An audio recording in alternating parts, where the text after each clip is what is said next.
You know, I never thought I'd miss Champlain Room coffee, but a year into this, I really do.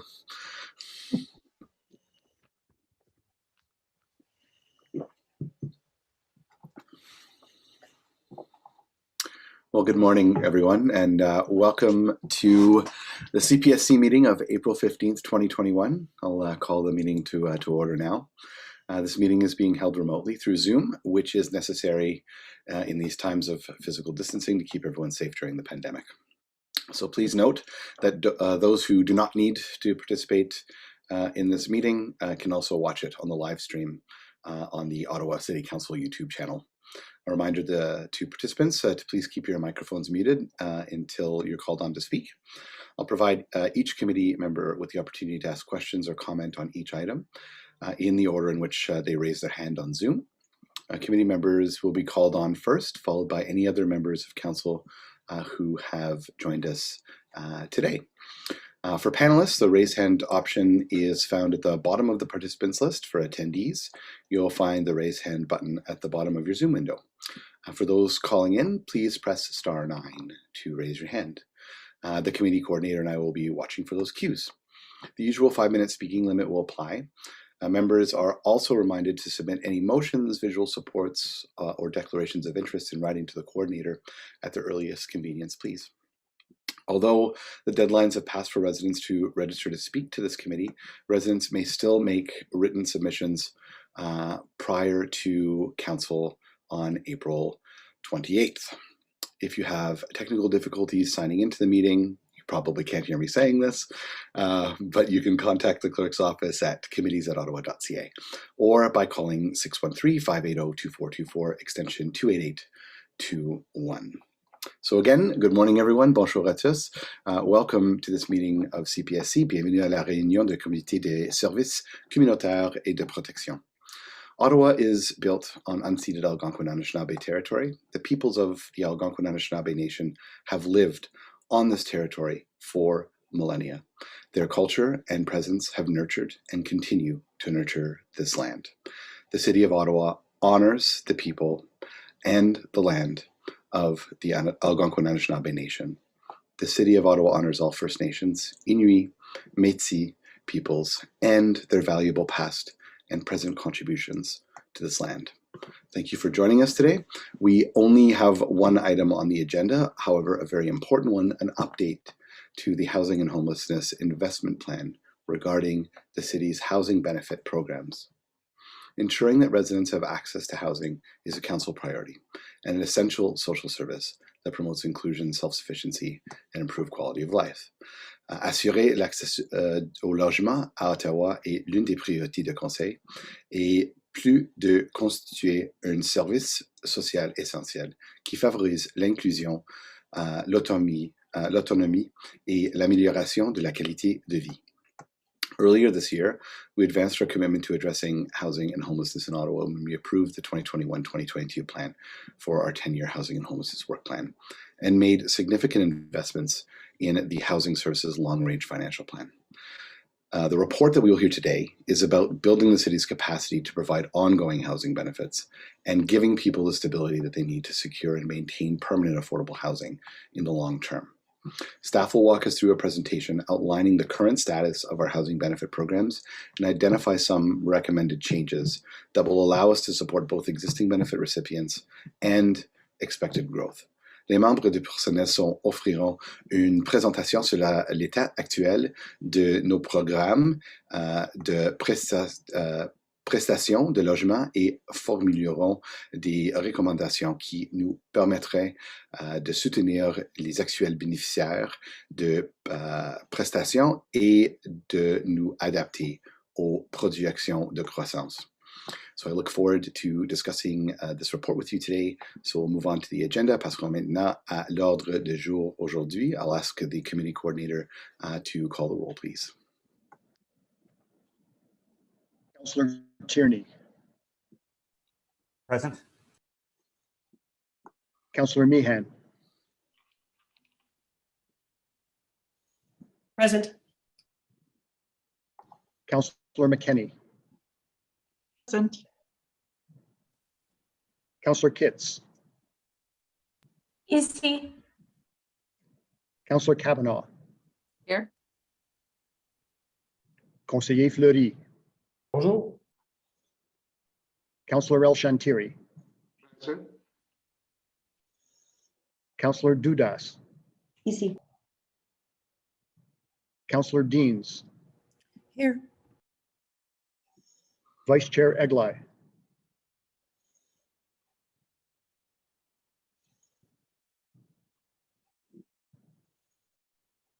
I see his name there,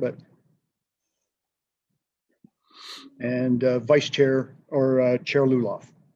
I am also present. We didn't receive any regrets. Perhaps the vice chair is having some difficulty connecting or is otherwise indisposed at the moment. So we received no regrets.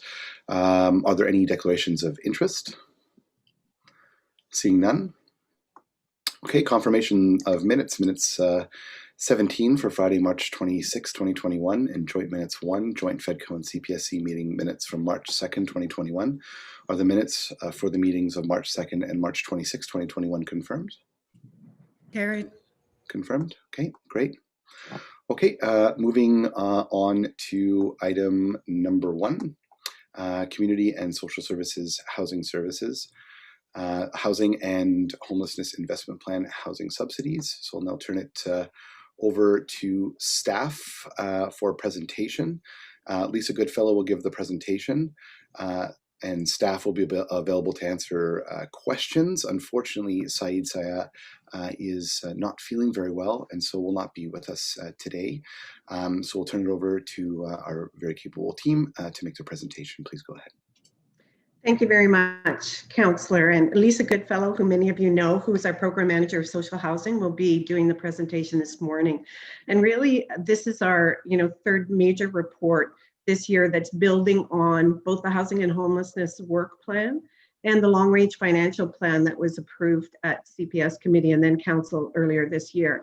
And what this report does is now work on the direction of Council and Committee to really look at how we maximize our existing housing benefits that we have in our municipal program and how we ensure the sustainability of those individuals who are currently in receipt of benefits in that program in the long term, and really allows us to maximize the outcomes we have in housing and homelessness. So I'm going to hand it over to Lisa now to walk you through the presentation.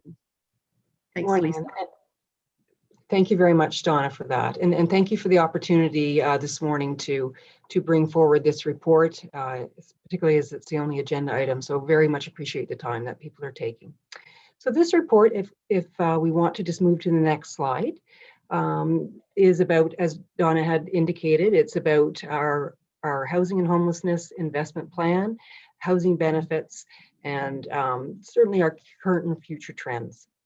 So in terms of background, our housing benefit programs provide financial stability for low-income households and households experiencing homelessness, provide access to permanent affordable housing. The housing benefits are provided either as a rent subsidy payment directly to the landlord or as a portable housing allowance directly to the household. And I'll talk quite a bit more about that throughout the presentation. Housing benefit programs are in a period of transition.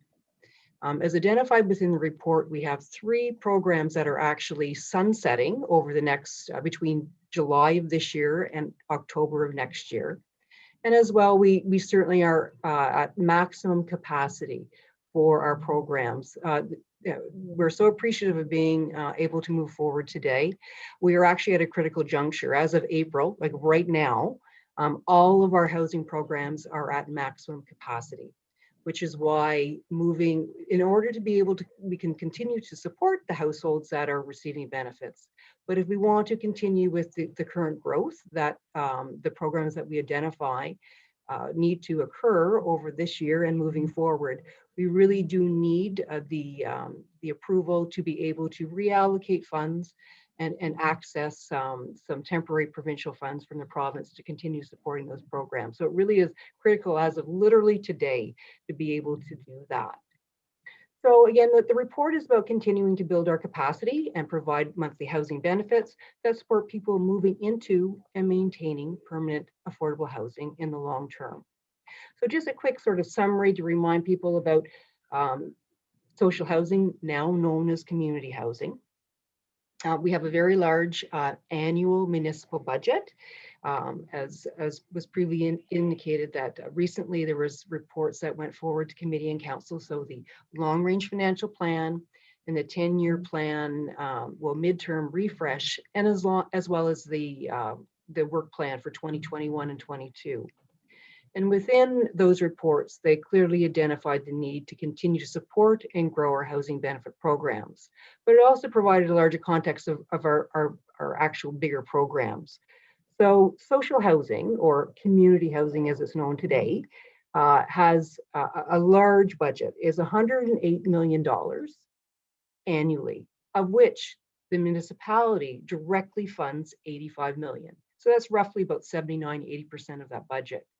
Within that $108 million budget are our housing benefits, which are our rent supplements and our portable housing benefits.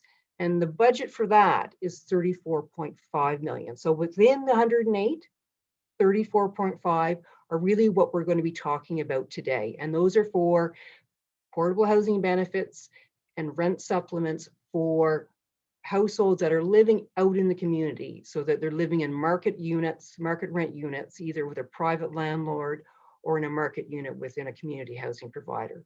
So it's not part of the 16,502 purpose-built RGI units that are part of the 108. So just to provide a little bit of context there. So we'll be focusing on those. We're going to cover the portable rent supplement programs that are out in the community. So that's a context piece there. And just again, for another piece of context, in terms of some statistics, wait list. It's all because it very much feeds into what we'll be talking about today. As of the end of last year, so the end of December 2020, there was approximately 12,571 households on the wait list. Over the 2020 period, so from January 1st to December 31st of 2020, there were only 1,073 households housed off the wait list into permanent RGI housing.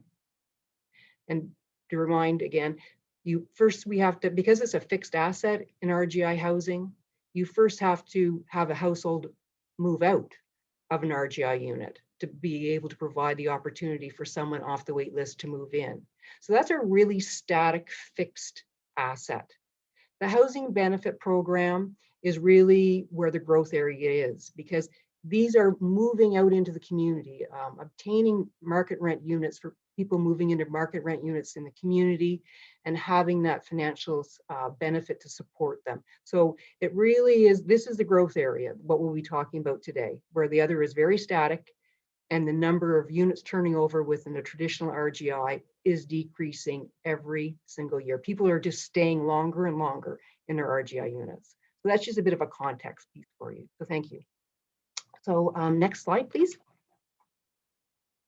Okay, so the purpose of the report today, again, is, as we've described, it really is, number one, it's moving forward from the long range financial plan and the 2021-2022 work plan for the 10-year plan refresh. This is actually item number, or action number 16 within the work plan. So it's directly tied to our 2021-2022 work plan. And the purpose of that action was to review our current municipal housing benefit programs, whether or not they continue to be effective, the best use of them in terms of what the benefit is, looking at the current and future need of these portable and in the community housing benefits, and what are some of the strategies, mitigating strategies to offset increased costs to maintain these households and to continue growth. So again, this is our first item. What we'll be looking at is looking at the actual benefit and our recommendation to continue to evolve the benefit to resemble the current provincial portable housing benefit models. And we'll talk about why that recommendation is being made. We will then talk about the next part of it is how do we continue to support households within our municipal housing benefit programs using municipal dollars already within the housing and homelessness investment plan so that there's no additional cost to the city for our municipal programs. Then we'll be looking at some additional mitigation strategies to address some of our provincial programs that we administer on behalf of the province that we want to continue to have growth in, and looking at some of the short-term provincial funding strategies that we recommend accessing to, again, to be able to support growth without having a financial pressure on the municipal budget to do so. So that's really what we'll be looking at today and sort of going through step by step as we look through it. So I think that's good. If we want to then move on to the next slide, please. So this is talking about the methodology. So our recommendation number one is really talking about, we've had a methodology for our portable housing benefit since 2011, when the Housing and Homelessness Investment Plan first came into play. So that was 10 years ago now. And at that time, we went forward to council and presented a strategy for that housing benefit. It at that time also mirrored the provincial model that we had been working with for 2 years. What we are recommending today is moving forward, modernizing that portable housing benefit to reflect what we've been experiencing in the last few years with our new provincial portable housing benefit models and the great success we've had with those. So this chart here today really is just highlighting what is the same and what we're recommending for moving forward. So both the current formula that we have and the new framework that we're recommending, both continue to support housing needs of low-income residents of Ottawa. No change. The monthly benefit will be, again, it's portable. It can be made to either the household or to the landlord if the household chooses. But that's a household decision. It's not an agreement that we have with the landlord. It's exclusively with the household. Nothing's changing about that. Again, the one real significant benefit of our portable housing benefits are they're portable. As long as you live in Ottawa and continue to qualify for the program in terms of income and things like that, you can pick up and move to another unit in Ottawa, and that benefit comes with you. That is a huge advantage compared to RGI housing, our traditional RGI housing within our social housing portfolio, or our rent supplements, because it's tied to the unit. Those are tied to the unit. So if the household needed to move to another part of the city for work or for a community or for family, they would not be able to move that rent supplement or the RGI unit with them. So this portability, to be able to pick up the benefit and take it with them to the next unit based on need of the household is a very critical feature of the portable benefit program, and that's changing. So nothing about that's changing either.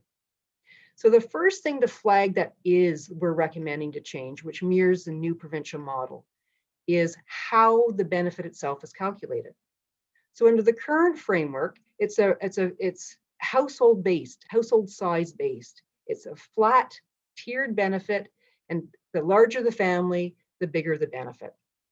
So the premise of it is the first adult in the family, it's a $200, then this is again monthly, so $250.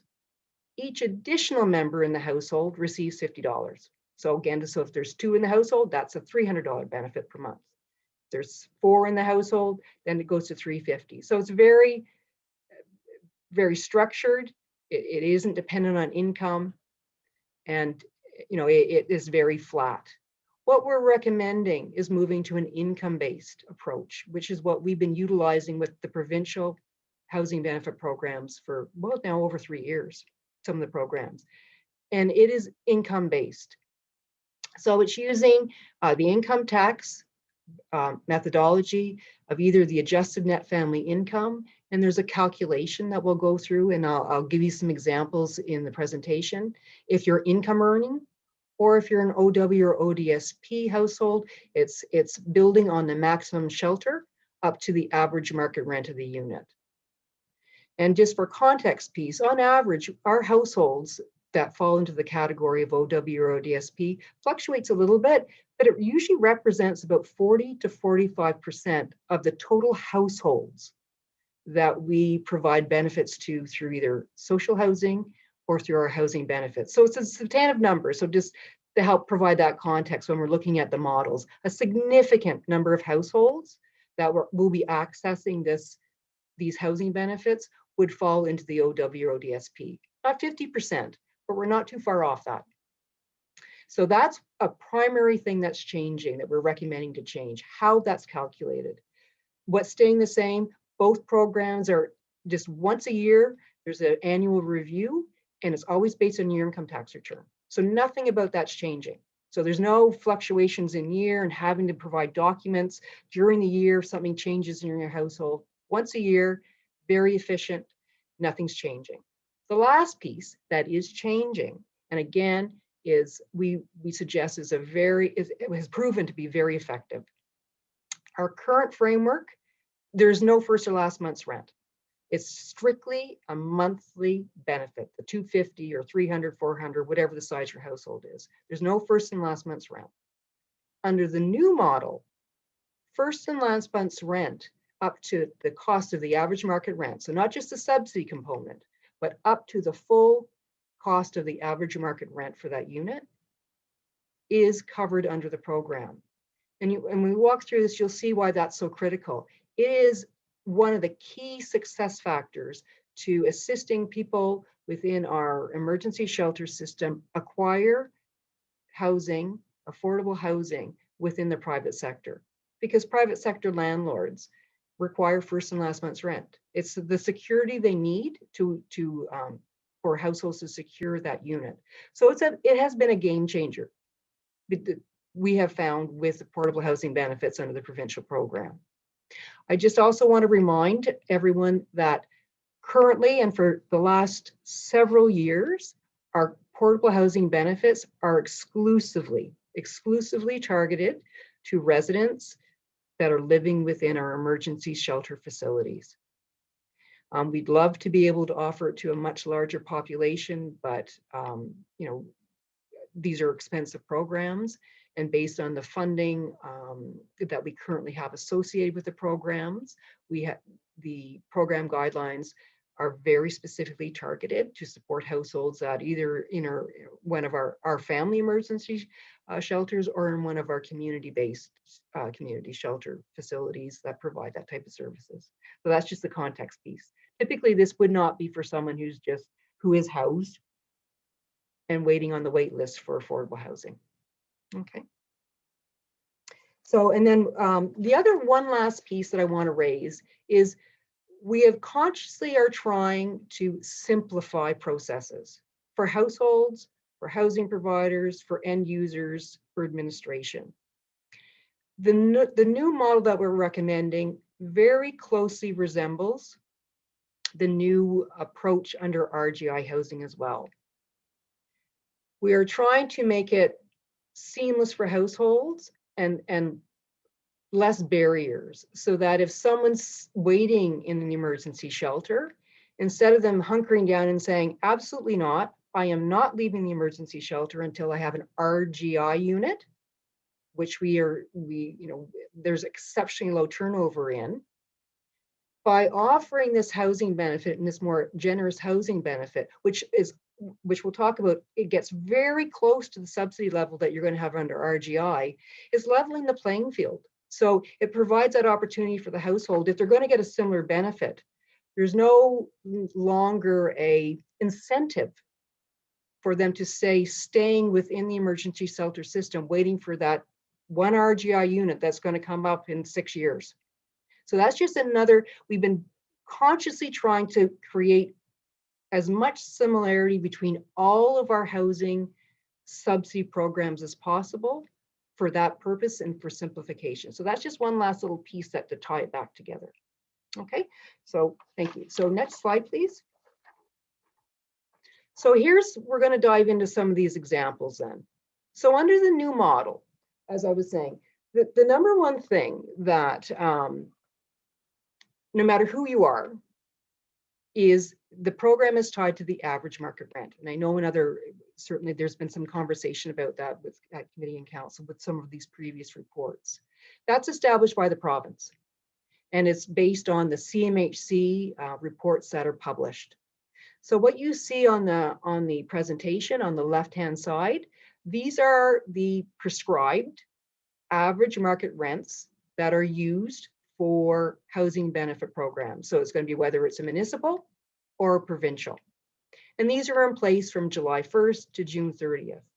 That's the other unique feature about housing benefit programs. They all run July to June, all of them, because they're tied to the income tax benefit and allowing people to file their taxes, get their returns, get their assessments, and then you go for the following year. So it was a deliberate choice years ago made by the province to run it using that time frame, and that's why. So irrespective of who you are, the program guidelines set, we're going to call it the ceiling for the benefit is these average market rent levels. So for a 1-bedroom, it's 1,243. For a 2-bedroom, it's 1,519. For a 3-bedroom, it's 1,655. So that's the same whether you're an income earning person or Ontario Works in OW and ODSP. Under this model, if you are an ODSP or OW recipient, the benefit is very generous in the sense that it builds on the maximum shelter benefit that you're getting under your program. So that's determined by OW or ODSP. It's flat rate, the household gets it. So as you can see, it builds on that. So under a 1-bedroom, the OW maximum shelter benefit that the household's getting is $390. So the benefit itself will top up an additional $775 a month in a benefit to get you to the 1,243. And you'll consistently see that throughout the chart for whether it be ODSP or OW. So technically, the household, between the maximum shelter benefit that they're receiving through OW or ODSP and the housing benefit, if that unit that they are going to be residing in is at or below average market rent, their rent is fully paid for, which makes it very affordable for them. This is comparable. This is exactly comparable to RGI. There is no difference. Your rent is basically paid for, which is a critical feature of that. I know there's probably a question, what happens then if the unit they rent is higher than AMR? Does that mean they don't qualify for this program? That's not the case. Say, for example, they rented a 1-bedroom that was 1,280. They would just be responsible for the difference. So between the 1,243 and 1,280. So they're still more than welcome to move into any unit they want. There's no limit ceiling for that. And this is for anyone within the housing benefit programs. But the benefit is just up to the actual average market rent. So next slide, please. So now we're moving into income earners. So, and this is where it gets a little bit more complicated, which is why I thought it'd be beneficial, just so you understand what the context piece is. So again, it's based on household income. So in this case, we'll look at an example where it's a single parent with 3 children. The annual income, according to the adjusted net family income on their income tax return, is $21,500. Based on our chart from the previous slide, the average market rent, doesn't matter who you are. This case, they're in a 3-bedroom, so the average market rent is $1,655. So the calculation takes that into effect. So basically, the calculation says, we will pay the difference between your 30% of your income, your adjusted net family income, and 80% of the average market rent. It's the differential between. In essence, that's what that's trying to say. So what that would look like for a household of this size is your monthly benefit with that income and with that market rent, your monthly benefit is $786. Here's the context piece. So down below, you can see if they were in with the current framework that we have, that benefit would instead be $400. So you can see the difference here. It's substantive. So using the new methodology, they will be getting $786 per month to support their rent instead of the current methodology, which is $400. much more, it provides a much greater opportunity for long-term success in terms of sustaining that affordable housing, affordability for their unit. So there's a context piece. So if you don't mind moving to the next slide, then we can look at, this is another example. And this example is for a single. It could be a single or a couple. It's based on household income. So in this case, whether it's a single or couple, doesn't matter. They're in a 1-bedroom. The income is $18,675, based again on what they're reporting on the income tax. The average market rent for a 1-bedroom is $1,243. So using that methodology again, the difference between 80% of the average market rent, using the difference of the 30% of your income, the benefit's going to work out to $527 per month. The current housing framework would allow $300 per month. Again, you're seeing quite a differential here, but it helps provide that context. This is getting very, very close to RGI. So I thought it may be beneficial just to provide some context for that, because we do know that people often do comparisons. So RGI subsidies versus housing benefits, how does that align? Particularly when we're hearing, and we do know that we do have households within the emergency shelter systems that are waiting. They're waiting for that RGI unit, thinking that that will be a far more financially beneficial program for them. So here's just some stats for you. And again, because we've been running these programs now since 2011, we've been able to gather a lot of actual stats versus sort of hearsay about what our averages are. So here's some context piece for you. So we know within our programs, in our rent supplement programs, in our housing allowance programs, exactly what our households are paying for rent. We know what they're paying. And in terms of these programs, we don't have a significant variance between the actual rent that people are paying in an RGI unit versus what they're paying within the market rent. It varies, and that's outlined within the report on page 20. I won't go into, some lovely graphs there, and I won't go into details about it. But in terms of summary, what's the difference? On a 1-bedroom, the difference between an RGI unit and within the private sector is about $244 per month. For a 2-bedroom, it ranges from $131 to $252, and for a 3-bedroom, $152 to $197. So on average, there's about a $200, it's $131 to $252 variance, but on average, if we average it all out, there's about a $200 difference between the rent, the actual rent for a unit within an RGI unit within our social housing portfolio, and a unit within the private sector. So to help provide context.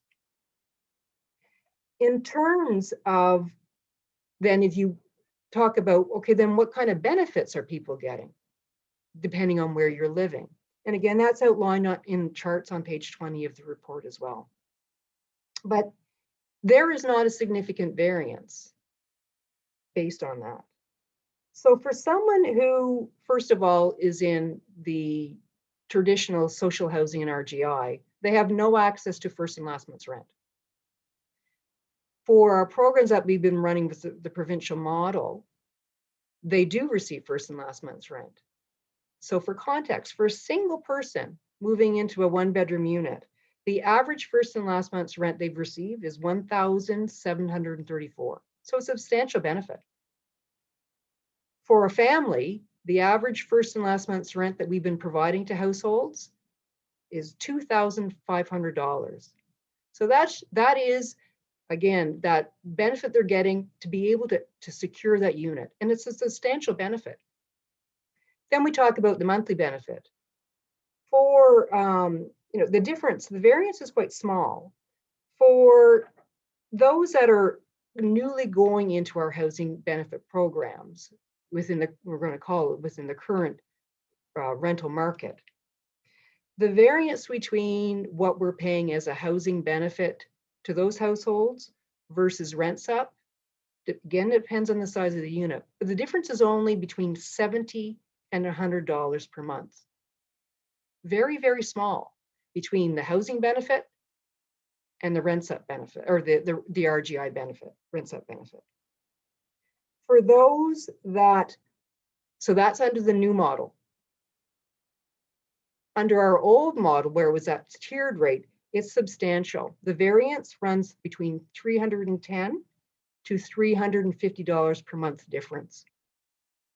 So you can see how the depth of affordability is significantly greater under this new model. And it very, very closely resembles what you would receive if you were in traditional RGI housing or a traditional rent supplement unit. So we're really getting close to a level playing field. So that's just a little bit of context for you, if that, hopefully that may be a bit helpful. Okay. So next slide, please. So now we're going to move into, so that's what we're recommending in terms of, we're going to call it modernizing and updating our municipal housing benefit to match what we're offering, what's being offered through the province. And again, it has been exceptionally successful in assisting households acquire housing from the private sector. So now we're moving on to what's our current need and what is our future need. So as outlined in the report, we currently are assisting 4,738 households with either a rent supplement out in the private sector or a portable housing benefit out in the private sector. That's what we have right now. Right now we have funds, our current funds are able to support these people right now. We also, year over year, have had a fair bit of growth in our programs as well. And under that growth, we certainly, on an average, and again, that was outlined in the 10-year plan report and is in the long-range financial plan. You know, we run anywhere between 300 and 500 units, new benefits per year.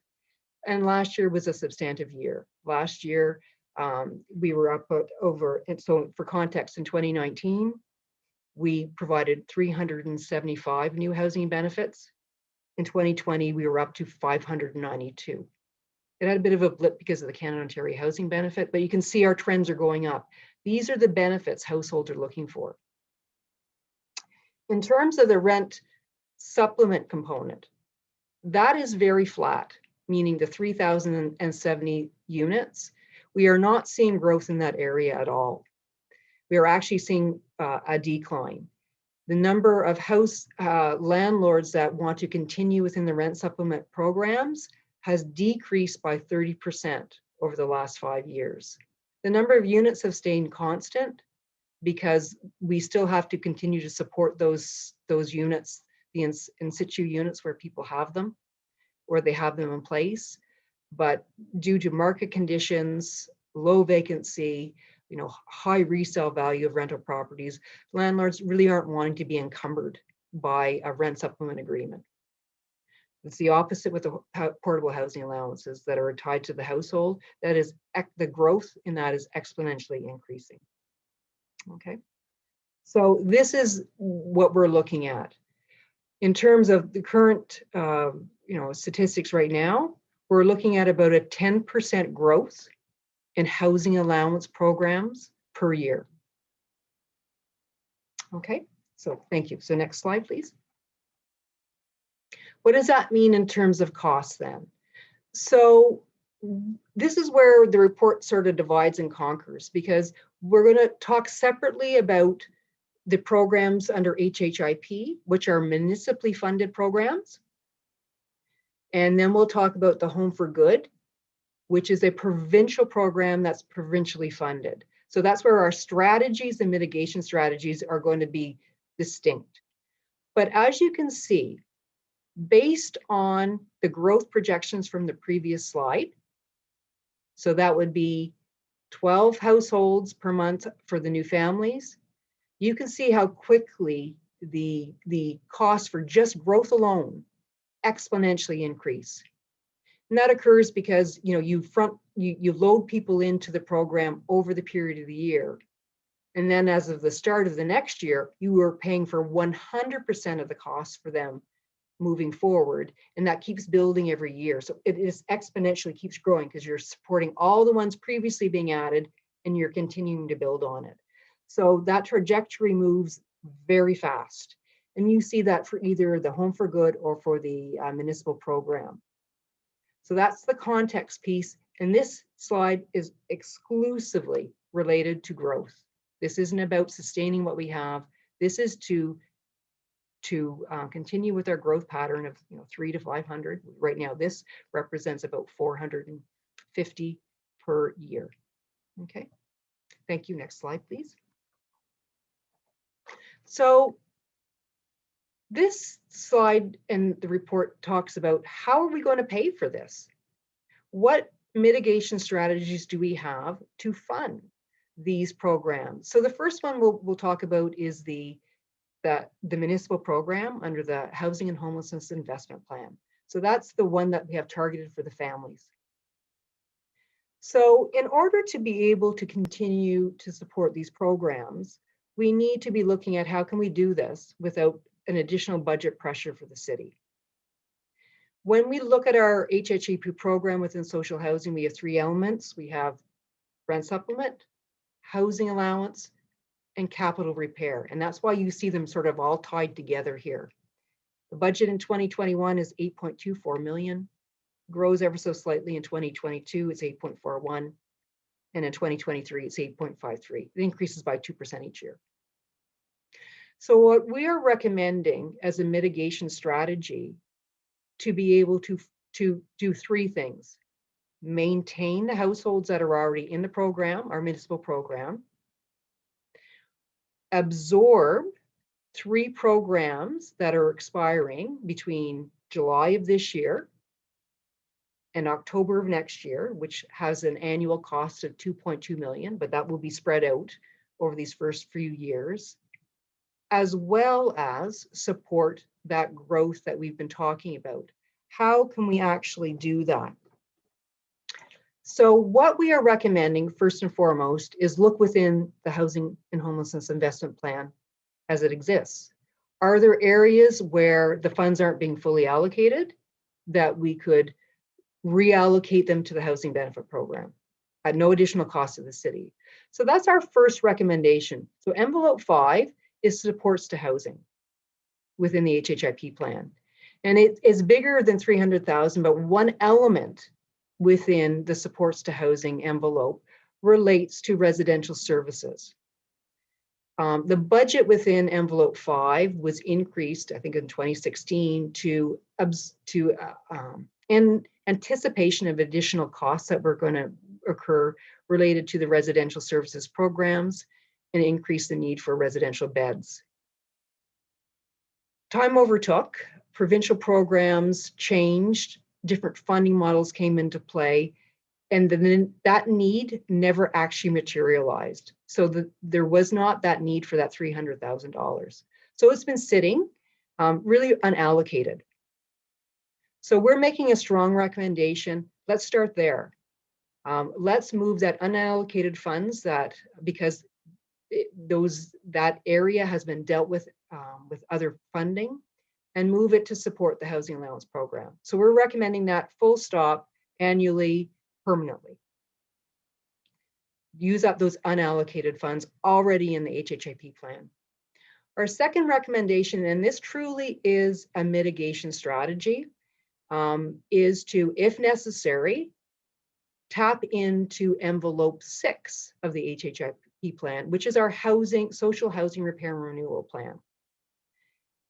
That is our secondary mitigation strategy.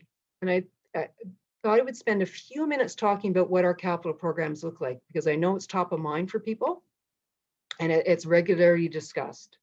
So in terms of our capital programs, they're always in great demand, as we know. Supply for funding for capital programs never meets our current need. No one's disputing that.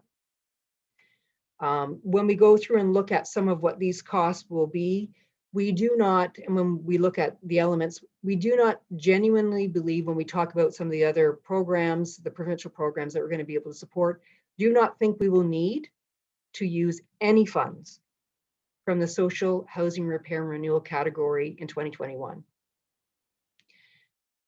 We may or may not need it in 2022 and moving forward, and I'll talk a little bit about that. But why we chose that one, and again, it's a distant mitigating strategy, but we wanted to ensure that we had the authority if we needed, we were requesting the authority if we need it, is because the actual social housing repair funding is actually increasing over the years because of the provincial government. So under the Canada-Ontario Community Housing Initiative, every year our funding, and that's under the National Housing Strategy, our funds are going, this is exponentially increasing. And we actually know that's the only area that we know that is guaranteed growth until 2028, because the funds are tied to the funds that are being removed as prescribed social housing providers, their end of operating agreements occur. So it's equivalent to funding to that. It's very predictable, and we know it will increase right through 2030 because of that formula that's already built in. What does that mean? So for context, so in 2019, our total capital repair programs, we spent $6.7 million, of which COCHI was 4.3, and our HHIP envelope was 2.4. In 2020, that increased to 8.9 million, of which COCHI was 5.9 and HHIP was 3 million. In 2021, so this current year, it is now increasing to 10.4 million. So it is moving up and up and up, and that trend will continue. And that is based on a few things. It's our COCHI funding of 6.9, our HHIP funding of 2.5, and another new growth area, which is Ontario Renovates.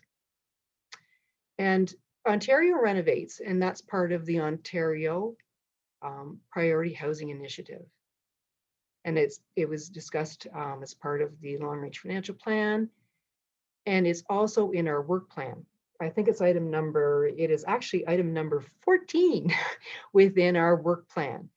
And the recommendation under 14 was to review and consider allowing community housing providers to have access to Ontario Renovates funding. Ontario Renovates funding is to support accessibility repairs and renovations for low-income households.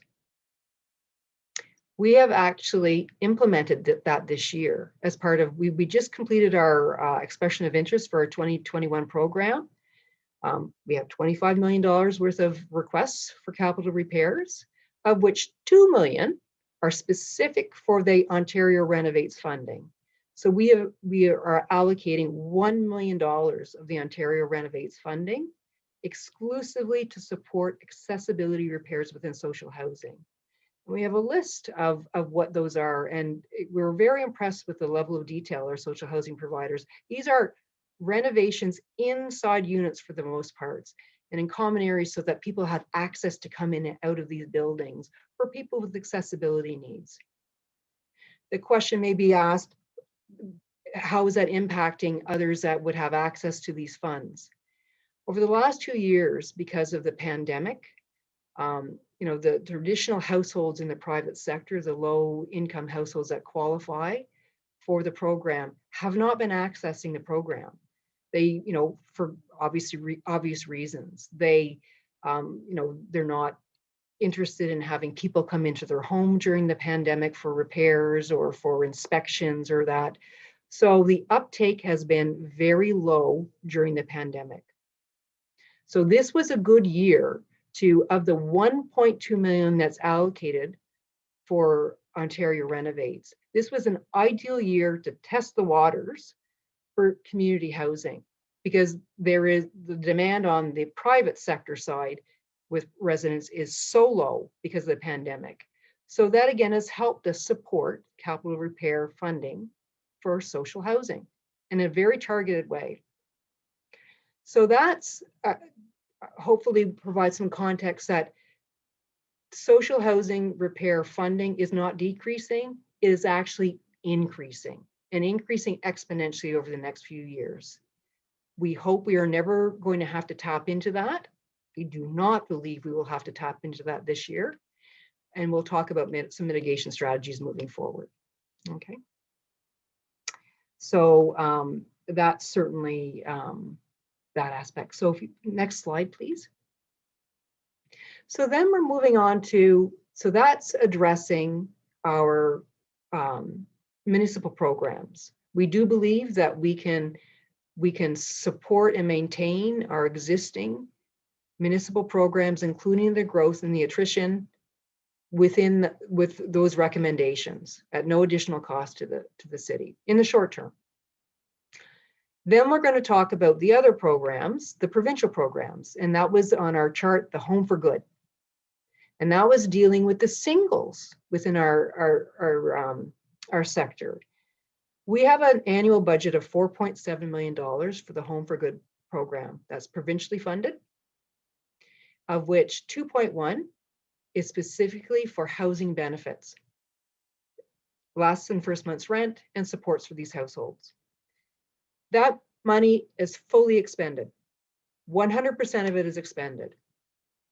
And we have just entered the final year of the program, and we have no room for additional growth. This is a critical one. So as of literally April 1st, the money that we've been provided by the province can continue to support the households in the program, but we cannot add one single household to the program based on the current funding for the Home for Good program. So this is where we are now expanding and looking at, then how do we mitigate this? What options do we have to continue to support that growth and support those households of a very, very successful program in stabilizing these households? So what we're recommending is two things. The first thing we're recommending is tapping into the new Social Service Relief Fund Phase 3 funding. And that was just introduced within the last month, where the City of Ottawa is receiving $21 million. One of the areas within that is related to rent relief. The province highly encourages service managers wherever they can to support that category of the funding. To date, with our previous phases of SURF, we did not, but we are recommending it is appropriate now to do so, to support that using provincial dollars to support provincial funds, provincial programs as they continue to grow. The other area that we're recommending to utilize, because this only runs until December 31st, using the Ontario priorities to sort of prevent that gapping, particularly between January and March 31st. So in both those cases, we're recommending accessing up to $1 million to support those programs, and if necessary, particularly the Ontario Housing Initiative, to support our municipal programs moving forward as well if we need additional funds for our municipal program. So we try to keep them separate, no additional cost to the city, and really trying to use funds where we could further from the province for provincial use. So that's in essence the report and what our approach is and how our recommendations all tie to that. Again, that last recommendation within the report is asking for the continuation of the Home for Good program growth using these funds to do it, to support it. So that's my presentation. Thank you. Question, maybe next slide for questions. Thank you very much. We do have two delegations, but I have marked down who's put their hand up in order, just to be fair. So right now, I have Councillor Deans, followed by Councillor Dudas, followed by Councillor Fleury, and then followed by Councillor Mckenny, following our delegation. So we'll do them in that order just to make sure that, you know, I see that the people are keen to ask questions. Our first delegation is Salma Al-Shahabi. Ms. Al-Shahabi, you have 5 minutes. Please go ahead. Good morning. Thank you, Councillor and Chair. Thank you all for your attention to this important matter, and thanks to staff for all their work. I'd like to first start saying that the report does highlight... Point of order, Mr. Chair, if I may.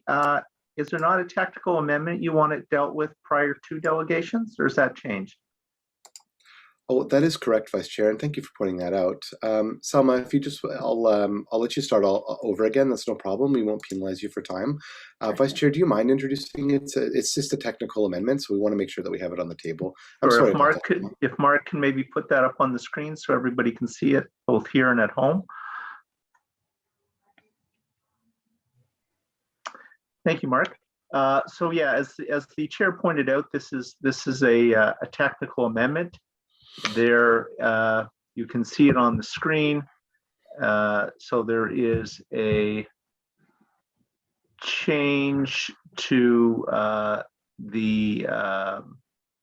some of the dollar amounts in the report. And so very quickly, I'll read the relevant whereas. Whereas the following distribution staff identified an error on page 22, HHIP funding envelope chart 2021 project cost column. Total budget figure to be revised from 8,080,385 to 82,47. Whereas following distribution staff identified an error on page 23, HHIP funding envelope chart 2023 project cost column. The total budget figure to be revised from 8,412,015 to 8,922,792.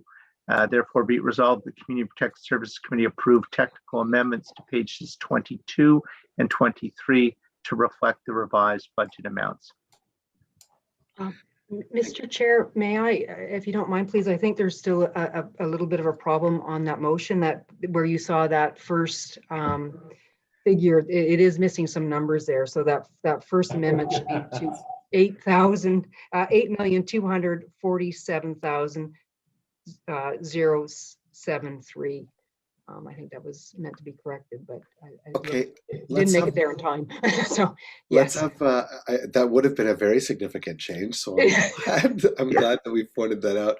Perhaps what we can do is have the clerk's office make that change, and then when following our delegations during questions, we can have it up on the screen so that members of the committee can see it clearly, if we don't mind. We'll make the changes and before you reintroduce. Okay, perfect. Thank you very much. And I appreciate that, Mr. Vice Chair. I will chalk it up to not having that fine equator coffee that we used to get a year ago and being fueled by the much lesser Maxwell House this morning. Ms. Al-Shahabi, I am very sorry. Please, you may begin again. It's okay, no worries. Thank you very much. So as I was saying before, the report has good recommendations, but there are some concerns that I have with it. So basically, the report does very well job in identifying the community needs and having housing allowances increased to better meet the market realities and assist people who are at risk or are experiencing homelessness. It's also doing a great job in identifying the need that our mayor should be seeking further funding from upper tier governments. However, this plan, what I find problematic in it is it proposes using envelope 6, which is the capital repairs for our social housing. And this envelope, if this is approved, there is no limit on how much is going to be used from it. And this step I find is going to be unsustainable. It has many serious consequences on the safety, the quality, and the availability of the affordable housing stock we have, and on the housing stability and the safety, as well as the health and well-being for more than 17,000 residents who are living in these affordable housing units. So if approved without any caps on it, and I know that staff mentioned we're getting more funding through upper tier governments in the future, but if we deplete our envelope and we don't have that funding, this recommendation can have serious long-term consequences on the future of the affordable housing stock we have. And it could devalue more than $2 billion in assets. So considering that the 10-year housing and homelessness plan approved by this council on March 10th does not aim to replace the existing affordable housing stock.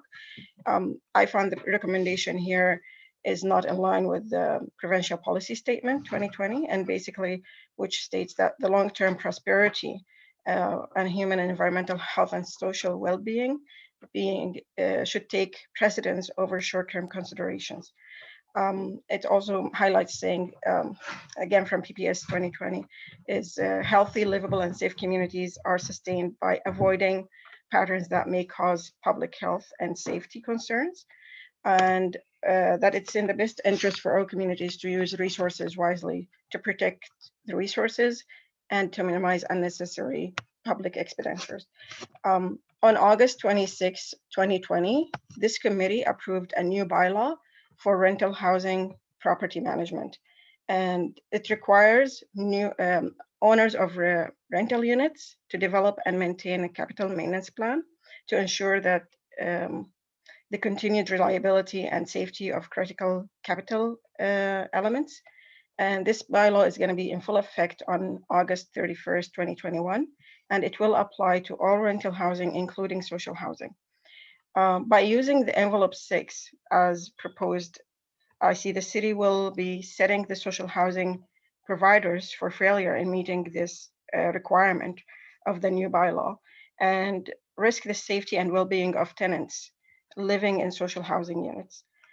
This recommendation, I think, I do understand they proposed saying there are other funding coming from upper tier governments, but if that fails, you're going to be having a recommendation that's not in line with council's strategic priorities, including supporting economic growth and diversification by protecting housing quality and affordability, as well as supporting thriving communities through access to safe, adequate, and and affordable housing, and increased protection for the quality and character of residential neighborhoods. A minute. This report indicates that no public consultation was carried and that it depended on comprehensive consultations carried to develop the housing and homelessness plan. However, in these consultation and delegations made on March 2nd, one would find that community groups only stressed the need to protect existing housing stock. And it's even in fact mentioned on page 11 of the Housing and Homelessness Plan report on February 18th, 2021, that the most cost-efficient and timely way to provide affordable housing is to maintain the affordable housing stock that we have and ensure it continues to be available and remains in a good state of repair.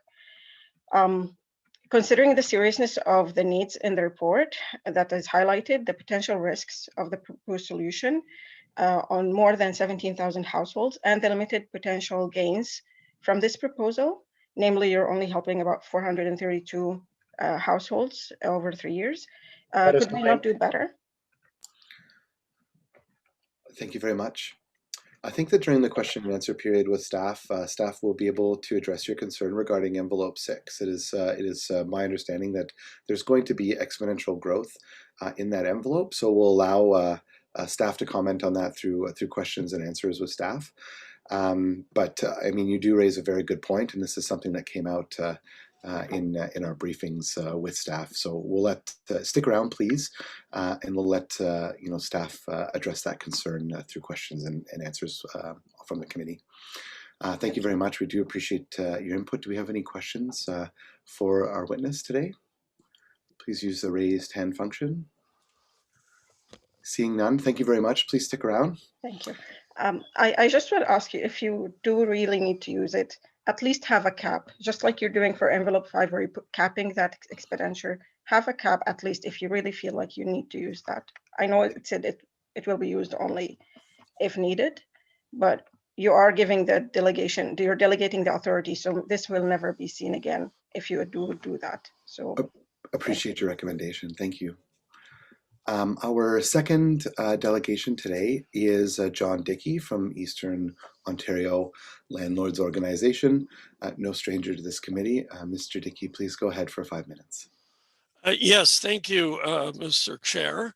EOLO supports this staff report. EOLO has long advocated a greater use of portable housing benefits by all three orders of government.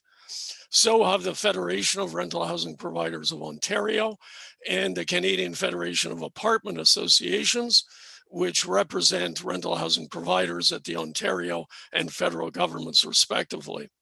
EOLO is an active member of both FRPO and CFAA.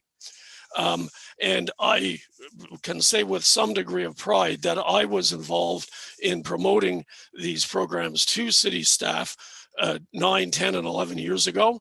And that was the initiative that they adopted, which has led to these programs, which staff are now able to say have worked extremely well. So I'm frankly, I'm quite proud of that. And I appreciate the work by staff in doing that and the decisions of the city council and this committee, which have advanced those matters.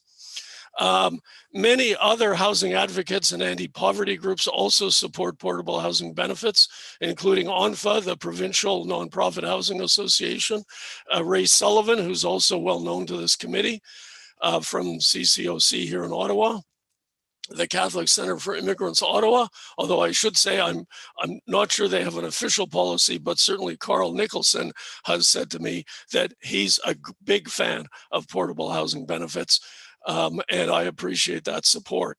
The Wellesley Institute is a well-known, very progressive organization in Toronto, and they have also come out very much in favor of expanding these portable housing benefits. So has the United Way Greater Toronto, and I don't think the United Way Ottawa takes a position on these issues. I haven't seen one. If they're in support, great. If they're not in support, I'm going to want to talk to them and explain how great these things are.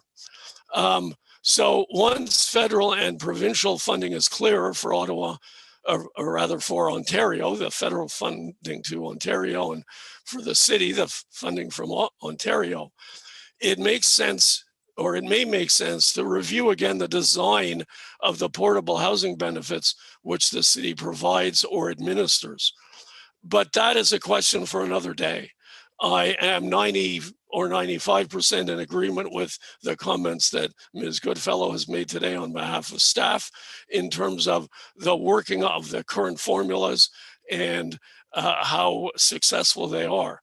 And I would point out also that they avoid increasing rental demand on the margin, that is in the last pieces of rent, leaving that to be paid pretty much 100% by the families. And the benefit that that has for taxpayers is that you should not see rent inflation because of these programs. These programs come in and they help people with their income so they can buy better food, or more food, they can live a better life, but they don't, if they want more housing, better housing, they need to pay for it. And so we're, in fact, I would submit, getting the best of both worlds by helping families with their housing through helping them with their incomes, but not inflating rental demand as these program designs exist. So while we wait for more news and more funding, the actions the city has taken will continue to assist people to obtain the housing they need. So will the action the city staff recommend under this report. And it may come back to me. I had one more point that I had not put in the email to you all, but I've lost it now. So as you know, well, I'm certainly happy to answer any questions here today.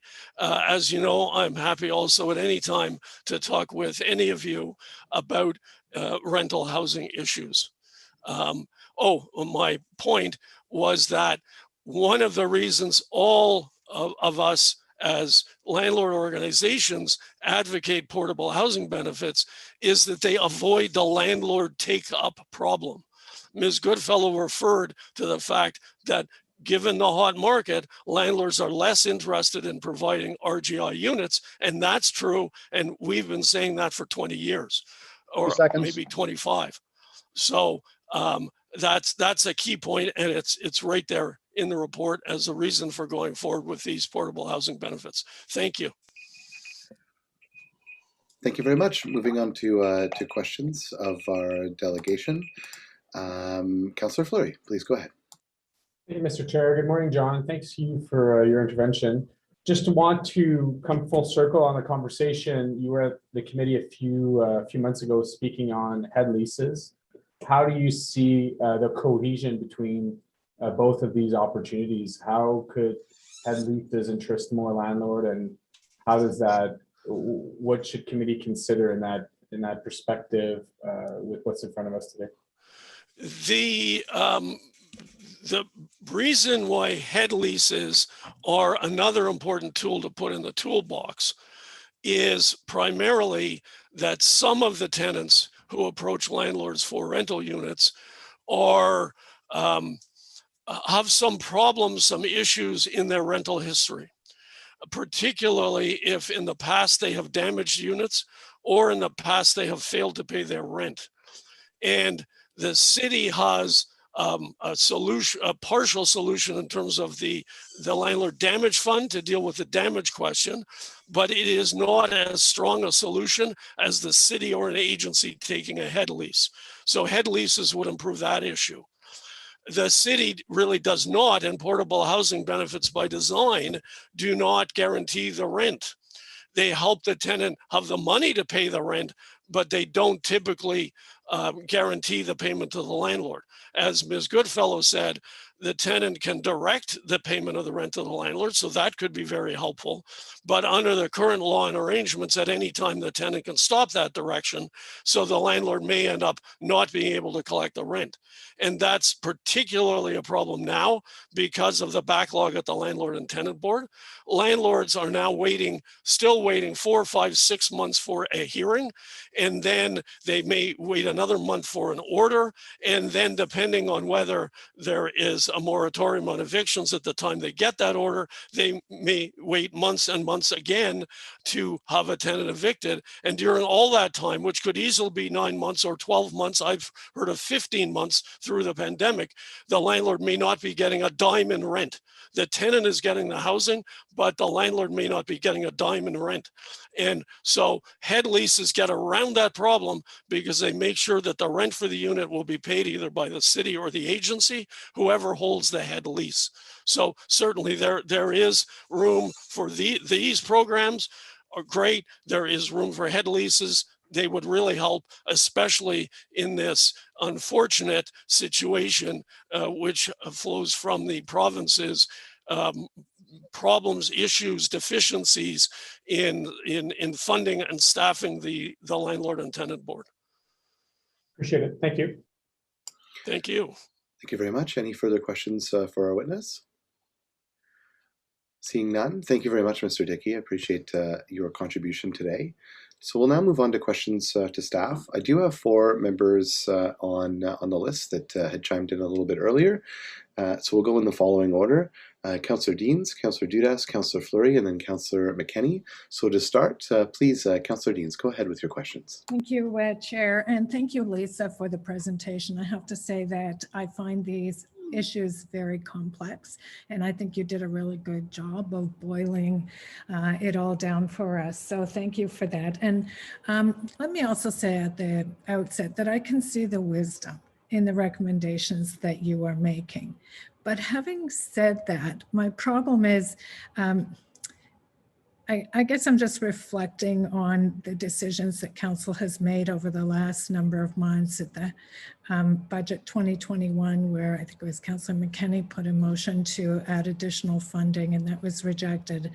And, you know, now the recommendations boil down to really robbing Peter to pay Paula in a way, because in order to do the things that we see necessary, and I agree with you, these are good recommendations, we have to take money from envelopes where I don't think we should be taking money. So, I mean, that's the problem that I have. And I know this is a zero-sum proposition for you where council has said we're not putting any more money into this. So if we want to move forward with these initiatives, we have to do things like rob the housing repair and renewal envelope. And I agree very much with the delegation that spoke earlier, who said that, you know, this isn't particularly wise. There's no cap on it, and this can lead to real problems down the line. And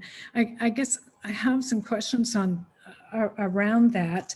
I know you said there's more provincial money coming, but you said the repair uptake has been low during the pandemic. And I find that really interesting because I get a lot of calls from residents in my ward that find the state of disrepair of these assets are troubling, and they try and get help in getting repairs, and they don't get a lot of satisfaction. So having trouble squaring that circle where I don't know if maybe you can tell me this, but I don't know that we have seen an asset report lately that has laid out for members of council the state of disrepair of our housing stock. So let's start there.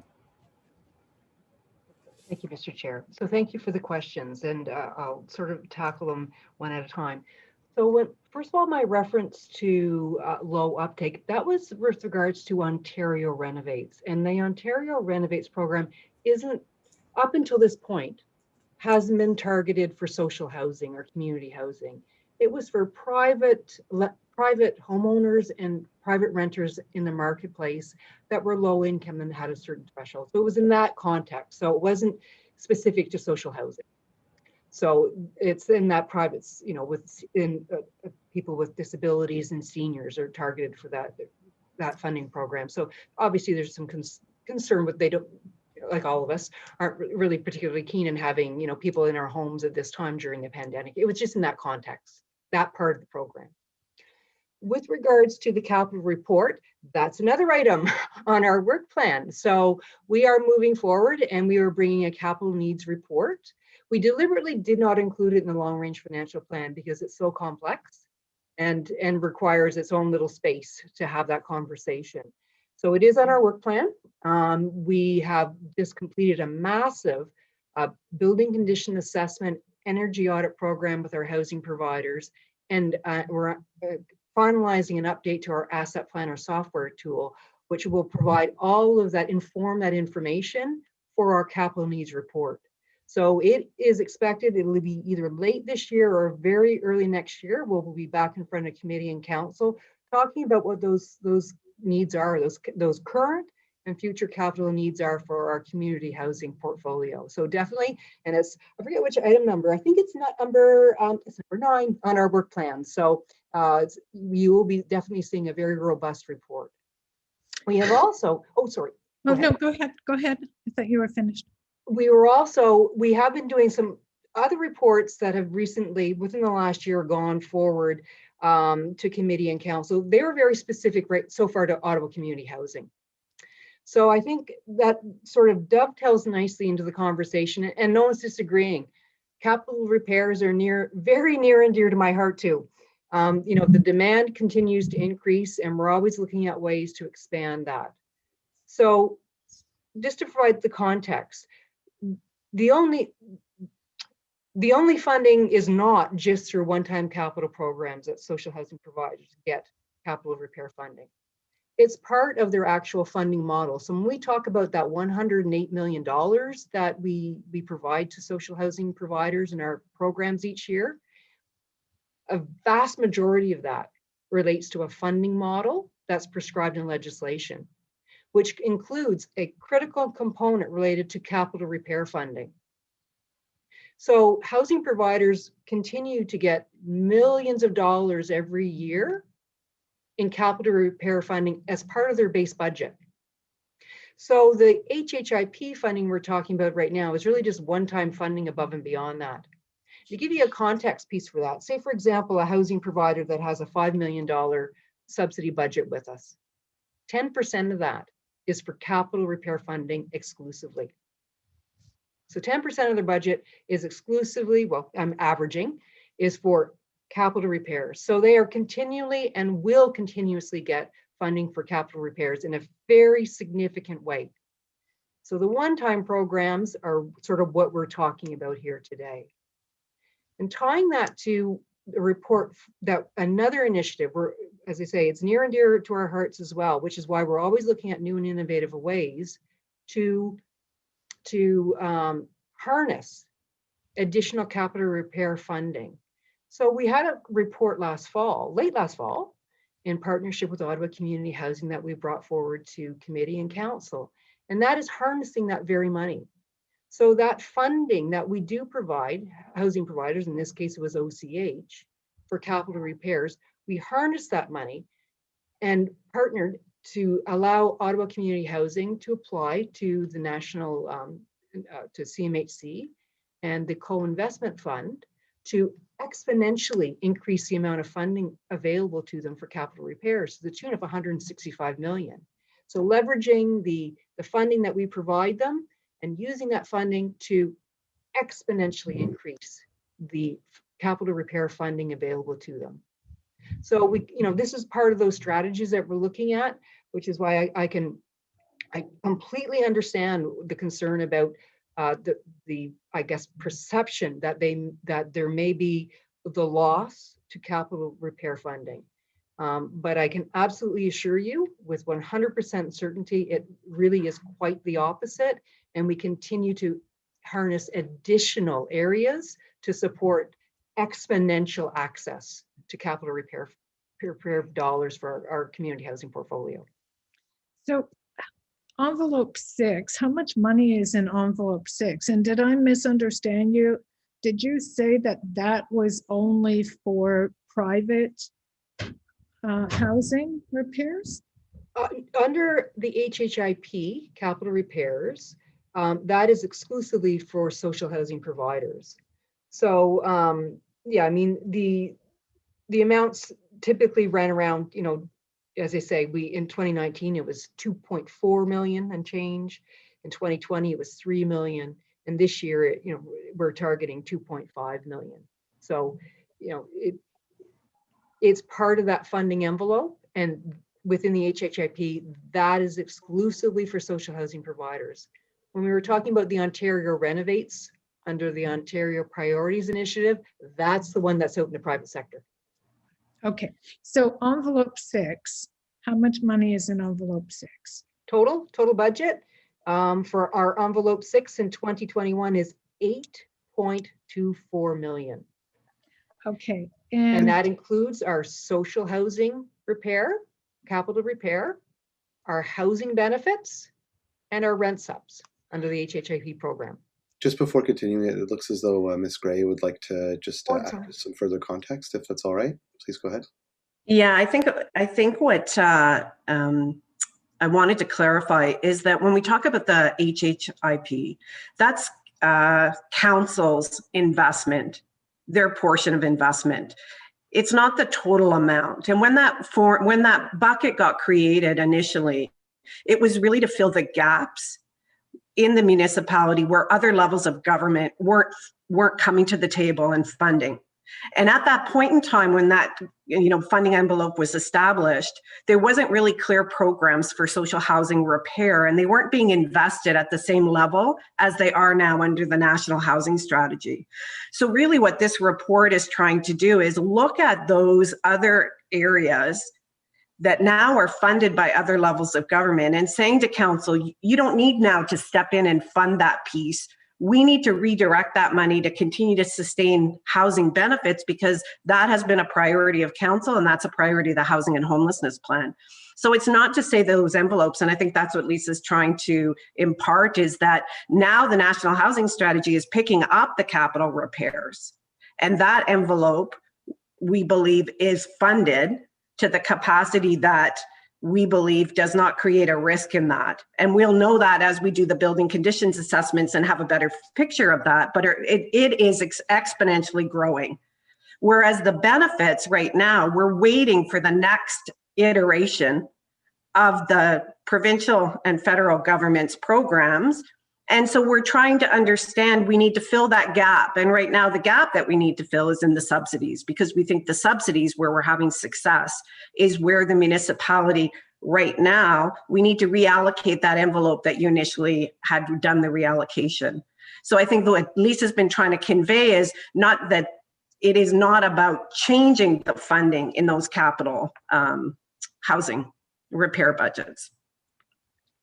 Okay, the delegation had suggested that council at least put a cap on how much money you could draw from that fund, and seemed like a good idea to me because we haven't seen the building assessment, conditions assessment report yet, and it's worrisome to me. I know how many complaints I get in my own word about the state of our housing stock, and you know, robbing this envelope. I get that the province is putting money in their repair funding, but I still worry that with the provincial government, you know, here today, gone tomorrow, and we need to maintain our housing stock in good condition. So would you agree with the suggestion that we cap the amount of money? And also I'm thinking maybe we should have some quarterly reporting back on the conditions and the use of that envelope.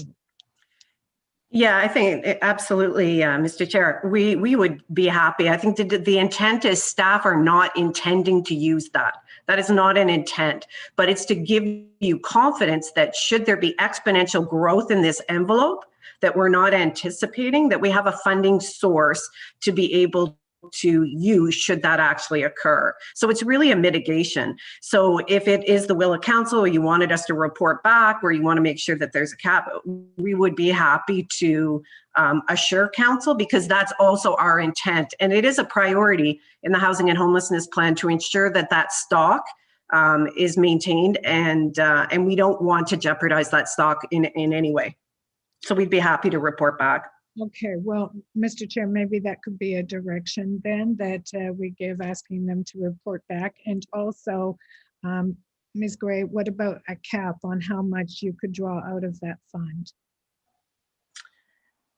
Yeah, I think, you know, if that's the will of council, you know, absolutely, we would be happy to do that. Yeah, but I think the reporting back, or if you wanted us to report back in advance of using that envelope and the intent and the amount we want to use in that envelope, we could do that as well.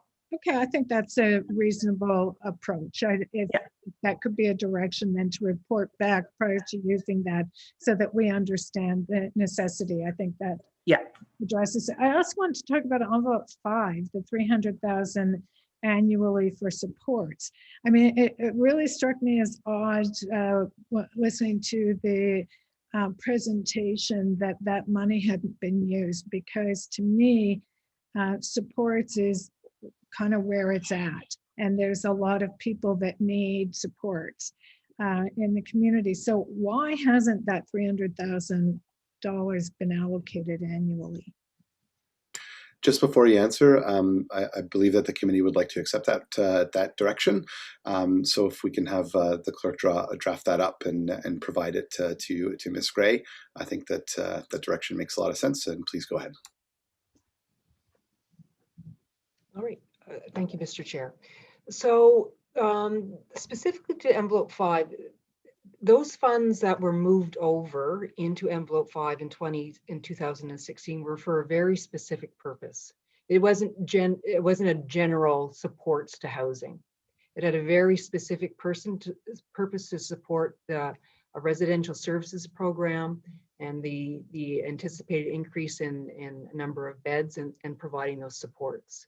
That didn't materialize in the way that they anticipated it would. So that there's still funds within that envelope for supports for housing, and the whole Housing First model and program that's underway still sits under that envelope. It really, the funds that we're talking about within this report truly were very specific funds. Again, envelope 5, sort of like what some of the envelopes we're talking about here, have more than one use within it. There's different categories of uses within it, and this was very targeted to a very specific use, and that didn't materialize. Again, there was other funding sources and programs had shifted since that original allocation. Okay, thank you, Mr. Chair. Those are all my questions. Thank you very much.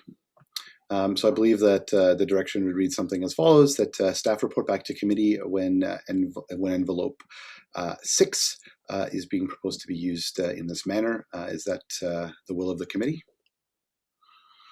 Okay, staff will take that direction. Up next, we have Councillor Dudas for 5 minutes. Please go ahead, Councillor. Thank you very much, Chair. I just wanted to get an understanding from staff, kind of the lay of the land. My understanding from the presentation, from the report, is that we're going to see several provincial programs sunsetting. We're at maximum capacity with our existing portfolios. So in terms of, we're looking at a federal budget being tabled on April 19th. We're looking at a province and a federal government in the midst of a pandemic. Can you give me a better understanding as to what we hope to achieve or expect might be the outcome of the mayor lobbying, advocating with those levels of government to receive additional funding? Certainly, there's been a proactive approach to the programs. The context piece here, which is why it's a bit hard to plan for the long-term future, is explain the National Housing Strategy has become a primary funder of many of our programs. And the way the National Housing Strategy works, it has 3 phases to it. The first phase, we're in the last year of the first phase. So, we know the funding amount in that first phase, but they have not told us yet how much money we're going to be getting in phase 2 or phase 3. So, and that deals with capital repair, that deals with Home for Good funding, that deals with Ontario Priority Initiative for capital build, and Ontario Renovates with our housing benefits. So Canada Ontario Housing Benefit, they are all tied into that National Housing Strategy, and we have no indication yet how much funding we're going to be receiving. The closest we can predict, again, was under our Canada Ontario Housing Initiative, because we know how the formula works and how it's tied to reduced federal funds continues to bump up that category. So we do know that the funds, there is a long-term agreement that has been signed for right up until 2028 between the federal government, provincial government, in terms of cost sharing, and then those programs are rolling out in phases. So that's a gray area. There is a commitment, there's agreement signed. At this point, we're just waiting to see the level of additional funding that may be available. There's no indication there'll be any reduced levels of funding. That is an absolute. It's how much more are we going to be able to receive. So Lisa, to your point, we're not anticipating a reduction. However, we're seeing a greater need in our own community and on our finances in terms of funding these programs. So, I think we all can recognize that the municipality can't go this alone, nor should we, being that we only have a certain amount of funding at our fingertips through property taxes and some small other sources. So I guess I'm trying to figure out, how is it that we can further advocate or work to see our provincial and federal partners come to the table on these programs so that we don't have this uncertainty? I think, first of all, I think that this report is meeting the need as it stands, and I think it's appropriate that we're moving money into more into the areas where it is more needed. But I'm trying to get a better understanding as to what happens if we can't access funding from those other levels of government. Where do we fit in? How do we address that if we can't get that money? And how can we try to prevent that from happening? So just if I can speak to that, Mr. Chair, I think where we're positioned really well as a council is that we have done the long range financial plan, and that we also have identified the needs for Ottawa and been clear about what those needs are, and been able to articulate those needs in advance of these strategies moving forward.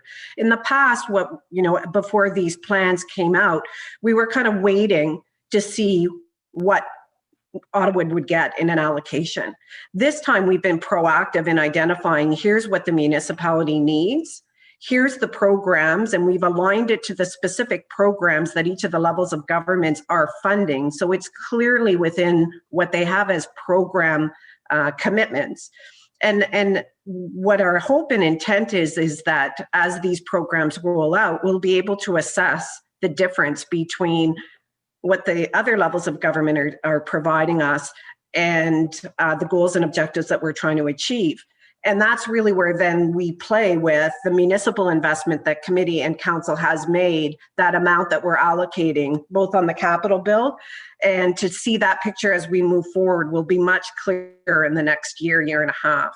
So I think we have a strong advocacy plan and campaign, and obviously the support of committee and council in terms of advocating for that as we move forward. And then it's to see where the government is responding and hoping that that money comes both in the budget and the announcements of the next phases of these programs, which we believe we're well positioned for.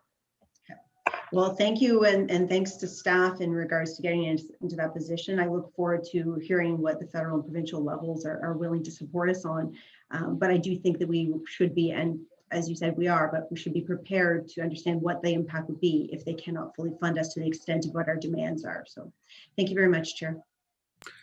Thank you very much. Up next, we have Councillor Fleury, who seems to be joining us from, is that Riverine Park behind you, or are you at MacArthur Park?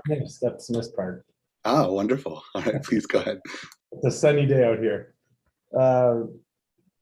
Just wanted to build on to Councillor Dudas's question. You know, if it's best for Lisa or Donna, but the growth that so I understand that, yeah, and I appreciate the conversation we had around, okay, there's 4,738 beneficiary of these programs, and our understanding is, although some are earmarked, we're believing that new announcements will secure the same amount.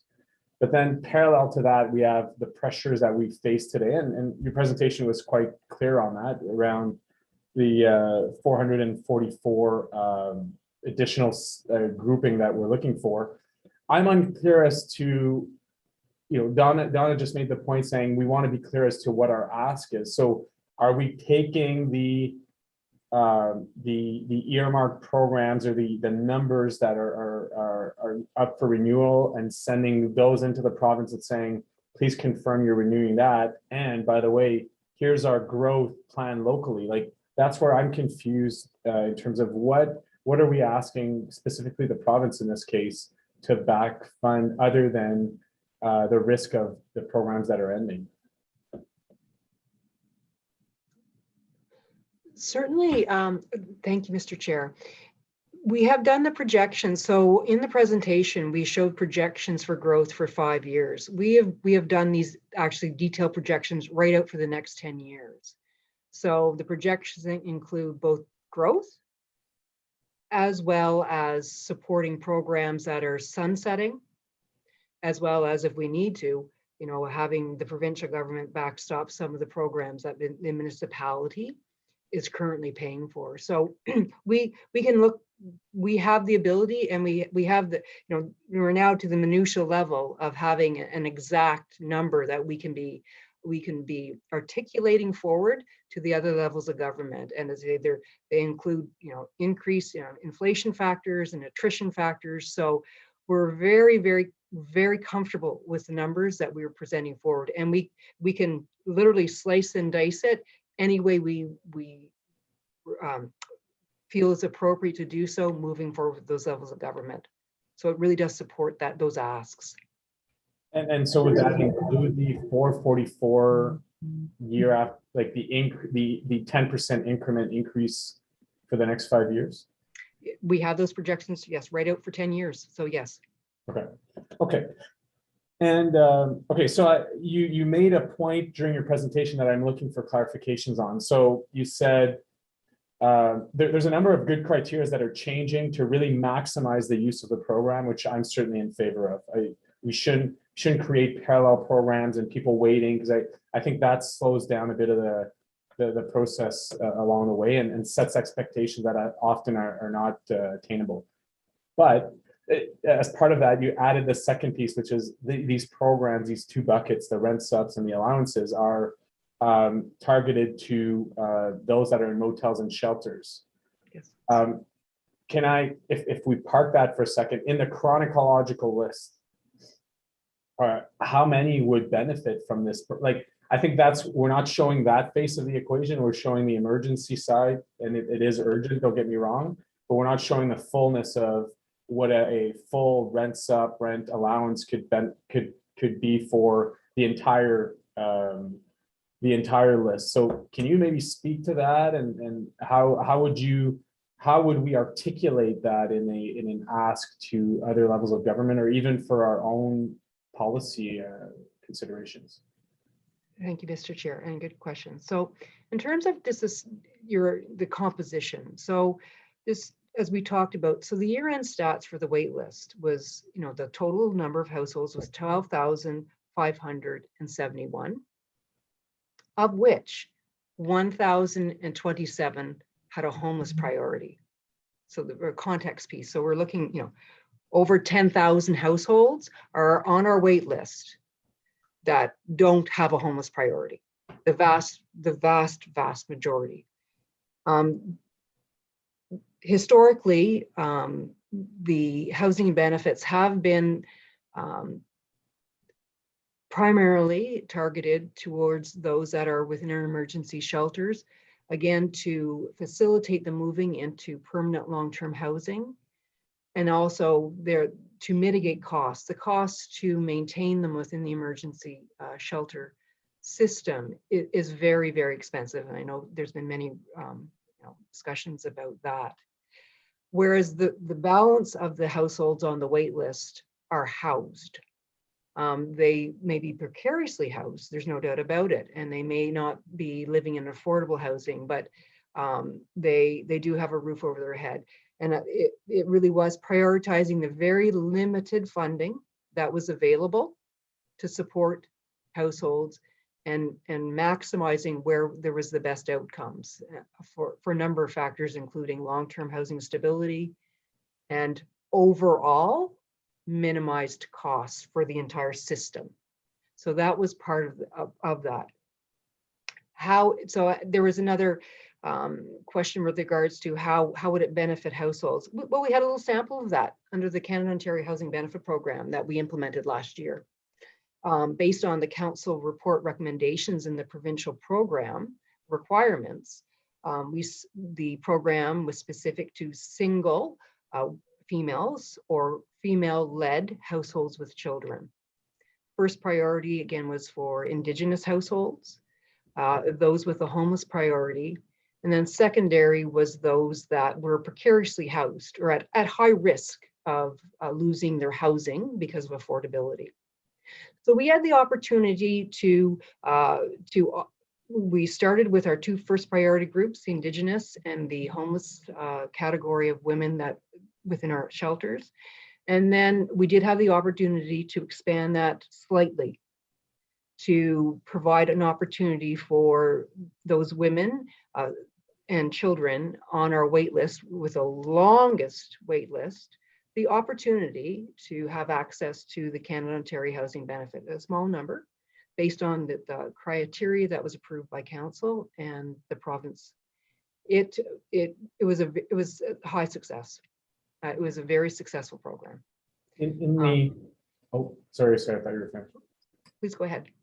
In the same vein, so I appreciate you saying that ultimately there's an emergency, then there's a priority. Those that don't have a priority but are on the list could benefit from the same program. But if I were to stretch it in a kind of a policy discussion, if the feds were to come out with the basic income, which group of these would benefit from the most? Is it those that are in our shelter and motels, or is it those that are on the chronological list without local priorities? I would suggest at this point, and the focusing on, which is what the federal and provincial programs have been of recent years, ensuring the stability of moving precariously housed or homeless families into permanent housing, providing that long-term stability and supports for them. That certainly has been the priority and would be the foreseeable future the priority for those levels of government.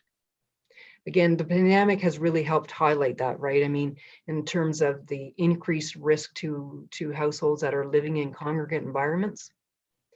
And certainly there has been concerted effort to look at all opportunities to successfully and safely move those households into permanent housing where a lot of that risk is removed. You have four walls, you have a door, and you're not sharing living facilities in a coordinated or a congregate environment. So the COVID has really helped emphasize some of those concerns within that congregate environment and some of the risks associated with it. I just want to repeat what I've heard. So if the program, if a basic income program was to come into effect from other levels of government, obviously, that would benefit most those in motels and shelters. I can personally speak from the housing benefit component of it. Okay. And my just two quick ones. So we heard about head leases. It's not a new conversation at this committee.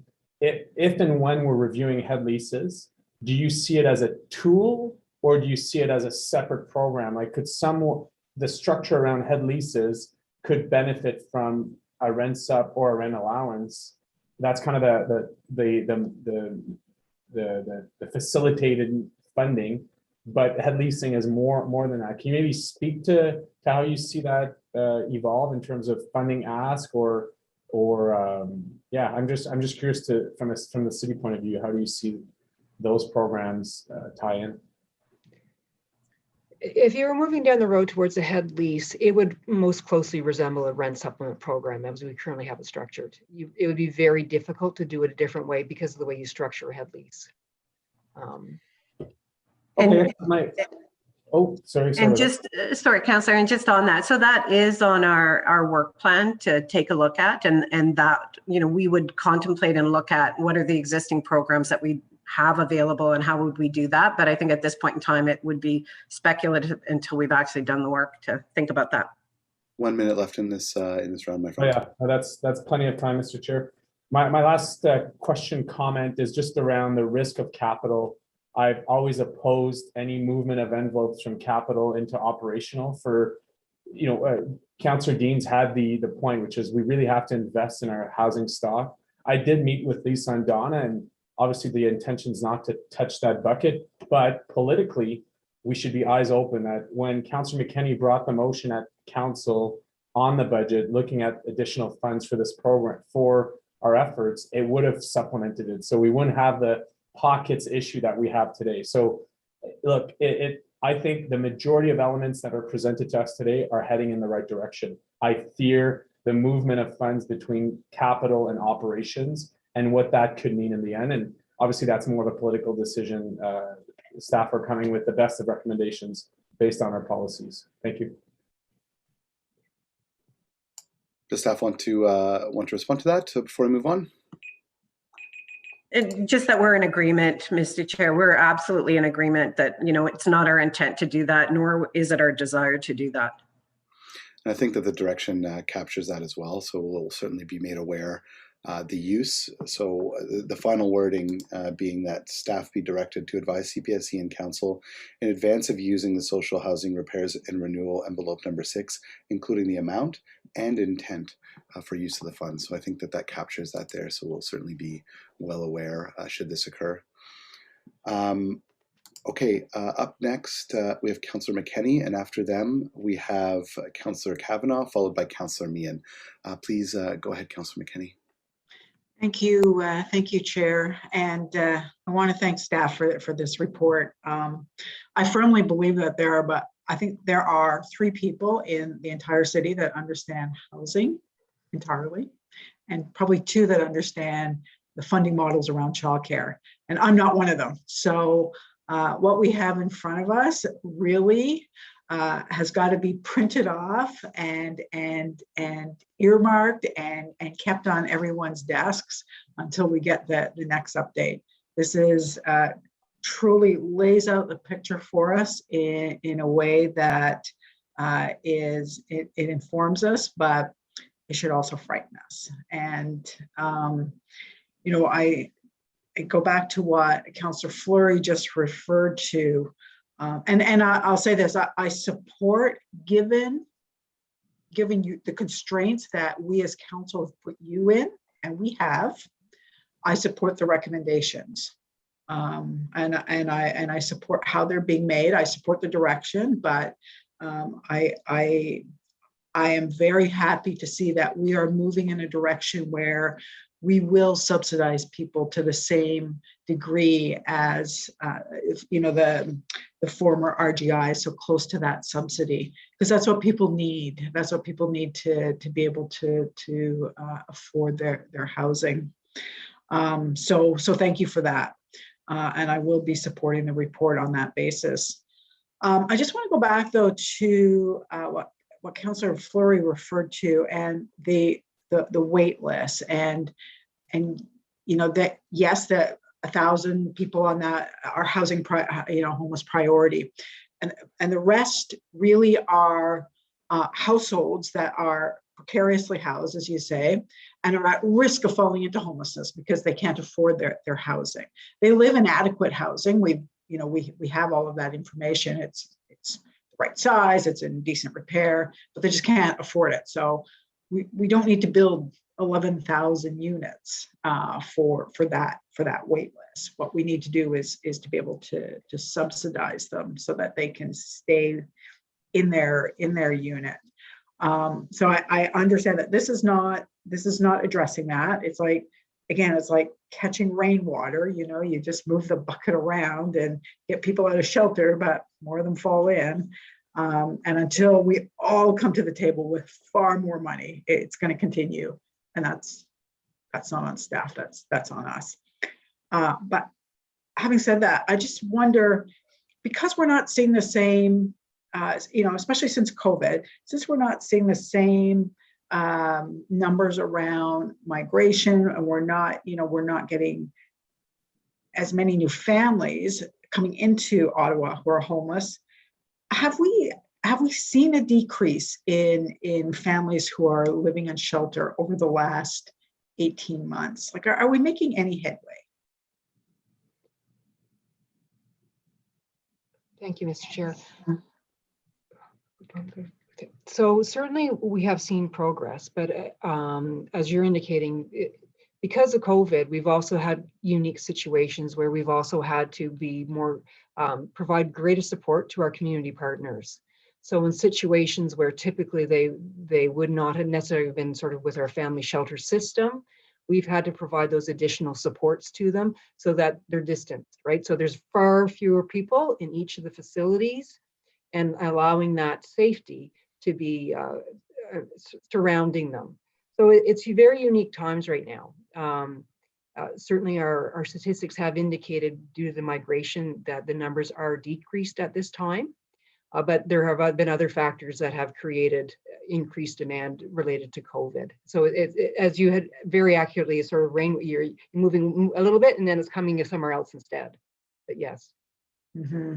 No, I understand that. It's just, I think until we actually start to see those numbers come down, we have to be relentless. We have to be relentless in terms of our funding, in terms of what we do, and how we just move those families out of shelter and others.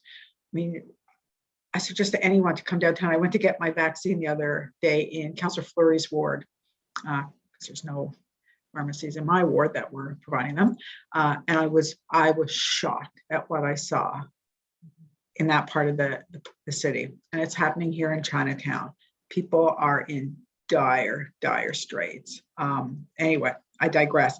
I want to ask this. I have one last question.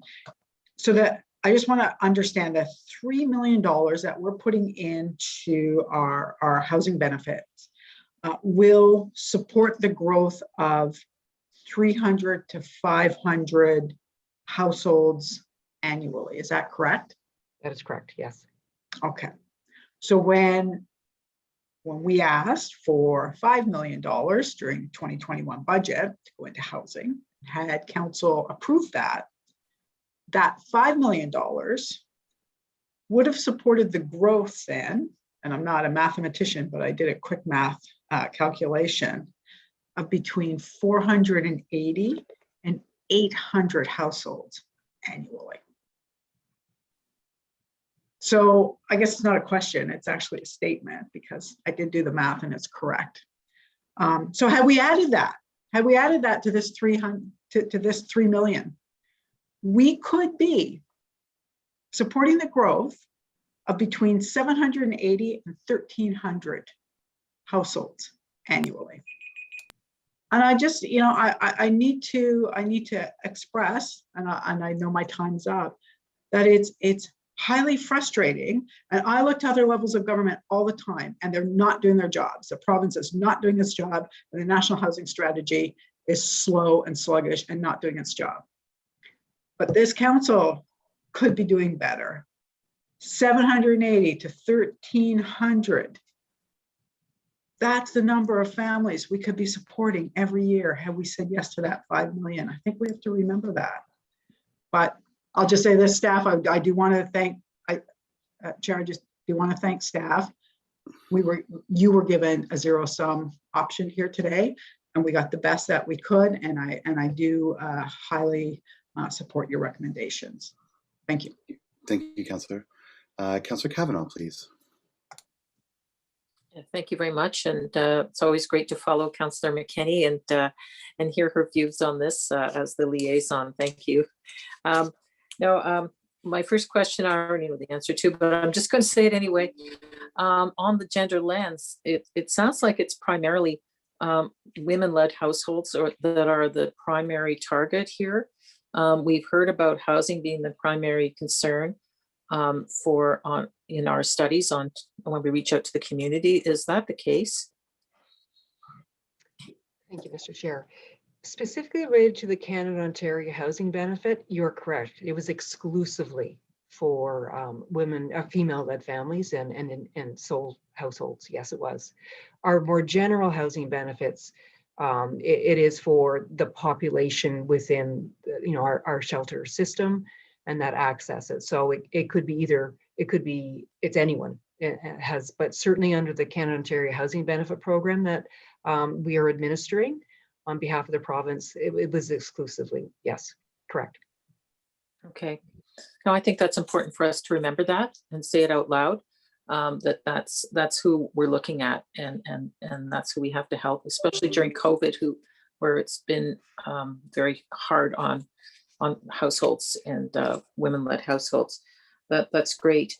In terms of the information that you've sent us, there was the $1 million from the Social Services Relief Fund. Was that COVID-related money? And I just want to check on that. Yes, that is. It's COVID related. And again, it's a nice bridge, but what we were talking about a little bit earlier, that it is COVID related and they do have a high priority for rent relief. Again, recognizing, and it's targeted for those that are, in a congregate care environment setting or congregate living environment, sort of reinforcing how important it is to have funding and benefits and options to support moving those households from that congregate environment into their own housing and affordable housing unit within the community. So that is one element of that program, and it's always highly encouraged by the province. So it really does dovetail very nicely to the work that's happening right now with the housing benefits. Well, I think it's going to be, because I have a shelter up the top of my street, I'm quite aware of the need and the capacity and the motels. We have people write to us from motels begging us for housing. So anything we can do is great. Of course, I realize that there'll be others to fill those spots, unfortunately, and with what's going on. But it's kind of artificial right now that immigration is, and so therefore refugees are not coming in the same numbers they were a couple of years ago. What are the forecasts in that respect? And the effect it has on. Yeah, so we are right now starting to turn our minds to obviously the opening of the border and what will be the impact again based on what we had been looking at previously, but also having discussions with other levels of government, IRCC and the Ministry of Community and Social Services as Children's Services as well, to just get a sense of what they are projecting in terms of numbers coming in, and then what is the impact in the local community that may have, and starting now to do those projections and what would be the ask that the municipality would request of other levels of government in order to support the successful integration of both asylum seekers and refugee claimants into the city. So that we're definitely turning our attention to that now with the anticipation that once we're post vaccinations and the border potentially opens, what will be that impact? Yeah, I think we all can see it just, intuitively. And I appreciate that. I'm just wondering, before you make these presentations to us, what kind of conversations do you have with the province, who is our major source of funding? Is that something that we talk through them first before you come to us? I'm just kind of picturing it. I'm just learning, so I just want to get an idea of how that process works. Yeah, it's a good question, Mr. Chair. So, and particularly in COVID, we've been weekly, if not, bi-weekly at different points in conversations with the ministry. So there's a number of different tables that exist. So for each of the functions, and if we were to talk about housing as a service system manager, there are tables where we speak regularly with the ministry directly in the organization. And then there's subgroups where those tables work together with the ministry as they're doing reform. So we have opportunities to provide input, talk about our current situation, but we also do that with all of our counterparts across the province. So in the housing group, the housing director and the housing team and members of the team, Lisa and the team, would both sit on those tables and those subgroups. And then there is a cross table that I sit on as the general manager of community and social services with all of my counterparts across the city for each service system manager function, both for housing, childcare, long-term care, all of those functions. And we have opportunities to speak directly to the ADMs in the organization administration and let our views and opinions be known. So it is a very formalized, both a formalized and informalized, as well as we also have the vehicle of the Ontario Municipal Management, OMSA, which is our advocacy table, where we work with them as well as a collective of municipalities to advocate with other levels of government. And then, of course, AMO, which we would then be advising with OMSA, AMO, our position. So we have many, many opportunities to advocate and put our positions and to reflect the unique needs of Ottawa with respect to other municipalities as well. That was my next question. So you kind of segued into it, because I wanted to know if any other municipalities are following what we're doing, or are we unique, or is it sort of a trend in terms of the way we're treating our funding? Lisa, do you want to speak to that specifically around the housing benefits and your? Thank you, and thank you, Mr. Chair. Certainly, yes. So I am very active with a number of provincial tables in terms of the type of work they're doing. Every service manager across the province is a little bit different, and they approach things a little bit differently. But I can say with absolute certainty, each are looking at what we are collectively very strongly advocating for additional funding, for reform under current, particularly community housing programs and rent supplement programs, to really reflect the current need and to reflect the local context, and so that it can be applied in an effective manner. Service managers really do use that local lens when they are developing their own local programs, and it is a bit varied. I have to admit, some have very complex programs and some have very simple programs and everything in between. But consistently, different municipalities are having to rely on their own internal resources to support, as we're talking about, some of this growth in areas of where there is growth. And we're not unique. We are not unique in that. We certainly are. Most service managers are experiencing these same pressures. So in that regard, we're all very similar. Okay. Well, thank you. This is a learning curve for me, but I hope everybody gets a benefit when I ask these questions. Thank you very much. And thanks for this. Thank you very much. The honourable member for Riverside South. Honorable, am I? Oh, well, geez. Thank you so much. First of all, thank you for the report, and I'm gratified to see the changes that have been recommended. But I want to go back to something that Councillor Mckenny was trying to get to the heart of, and that is the demand and the waiting list for housing in the city. And I, for one, and I know I'm not alone, I get really distressed when I think that there's 10,000 plus people waiting for housing in Ottawa. And I'd like to really get to understand how we arrive at this number. And I'm told that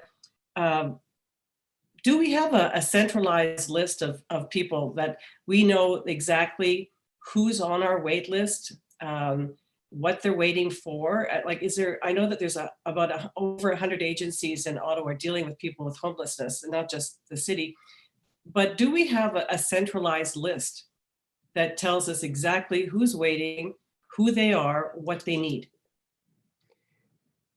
Thank you, Mr. Chair. We do have different lists. So the list that we're talking about today primarily is a centralized wait list for RGI housing and housing benefits. And that's actually prescribed in legislation under the Housing Services Act. So as a municipality, we are legally required to have that wait list. So when we talk about the 12,000 plus units, that is what we're talking about there.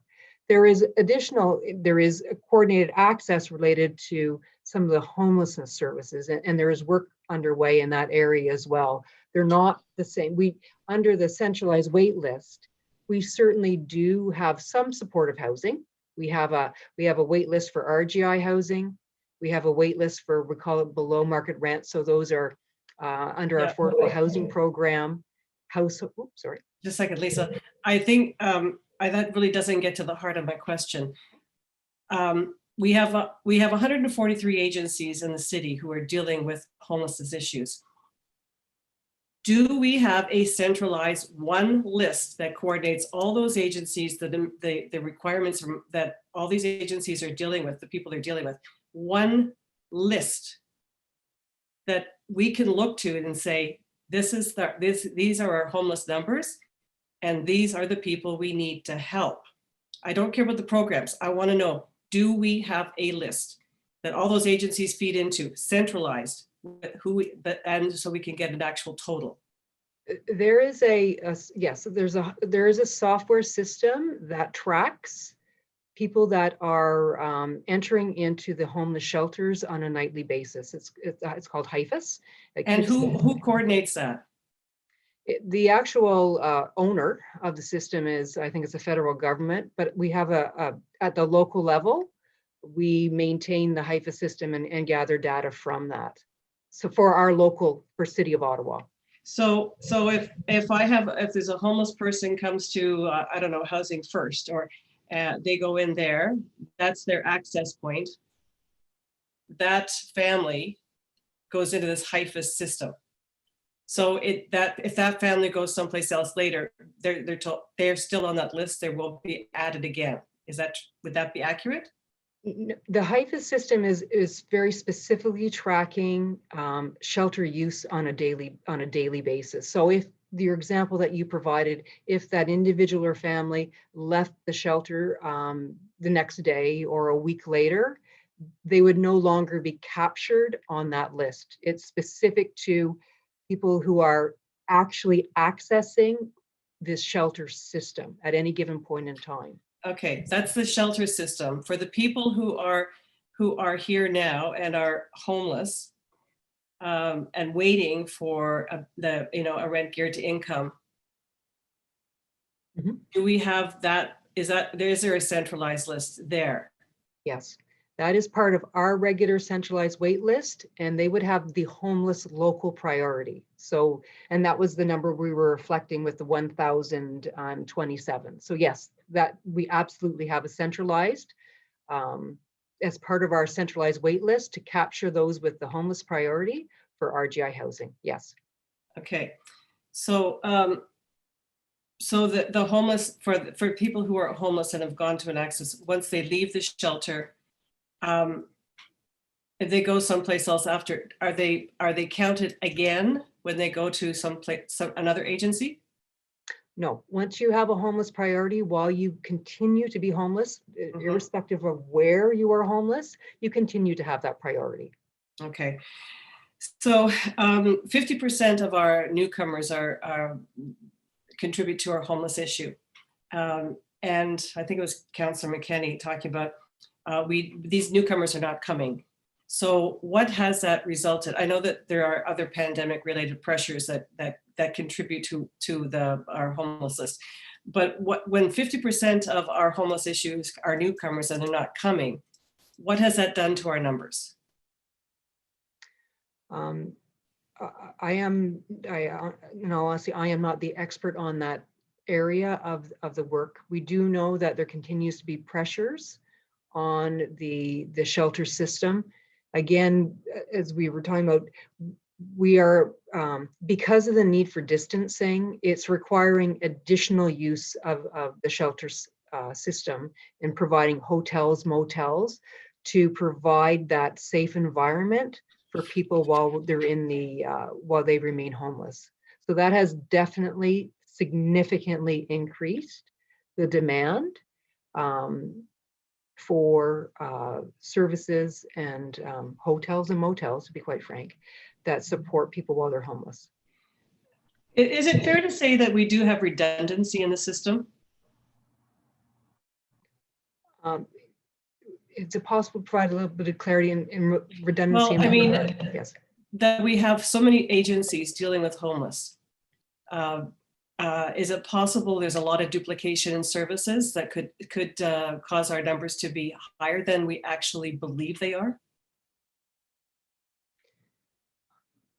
No, I wasn't sure if Don wanted to respond to that. So certainly we do, there are initiatives right now to also provide coordinated access, as you're discussing, to ensure that there's those, first of all, wraparound services and universal approach and consistent approach to assist these households. And that work is underway right now. The good thing about the HIFA system is that it absolutely prevents that duplication, because once, whether that be good, bad, or otherwise, it collects a lot of personal information about the individual, which does prevent any ability for duplication. So that is certainly one very good aspect of the HIFA system, is that it does track individuals, and the ability to have duplication is very much minimalized because of that. I'm asking these questions not because I want to minimize the problem. I think that in order to really get a handle on the actual extent of our homeless issue, and to direct the dollars that we have to people who need it the most, is that we need everything to be centralized. We need one access point for everybody. We need to know exactly what they need, where they are in the system, at what point. And I would like to see, and as you said, a need for coordinated services, so that, hopefully that we can dedicate the dollars to the people who need it the most. This is not to minimize the problem. I know we've got a homeless problem in the city, but it's frustrating to think that, we've got 143 agencies that all can take a name or a family name, and perhaps they're on several different lists. I think we need a really strong, dedicated, centralized list, and we can look at it at any point in time, like real-time data that says, these are the people we're trying to help. Where are they? I would like to see more coordination. That's what I would like to see. I mean, other cities have eliminated their homeless problem because they have made it more efficient to know who's in dire need of help, and they can dedicate those dollars, I think, more efficiently. So I would propose that maybe we do look at it much more central. HIFAS is great, but I think that here at the city we require something designed specifically for our problem. So, Ms. but Gray? I'll leave it at that. And I will be supporting the initiatives and the staff recommendations today. But I'd like to continue to take a look at this if I can. So thank you. Ms. Gray, did you want to weigh in on that? Yeah, I just wanted to comment because I think, Mr. Chair, because I think the comments are well taken, and I think that that the federal government has made significant investments in the technology, in the HIFIS system, and in the training and versions of that software and that technology, and we believe that that is a really good, solid backbone. And the programs that are actually funded through that are coordinated through that central HIFIS system. So there is a fair degree of coordination. When we talk about coordinated access, it's about expanding and building on that and really looking at addressing some of the issues that you have concerns about. But there is already that centralization and the really strong foundation of the coordinated access. The other piece around that data is having that data. What that allows us to do is to be able to report out on that data. And we have been working with that system and with the providers, because all the providers access into that system. So they need to make sure that they're inputting the data in a consistent way to make sure that the accurate information that we have can be reported out. And you're going to receive a progress report this year that will be the start of that. And that data as well, we will be putting into open data, and we will be sharing that with our other service partners.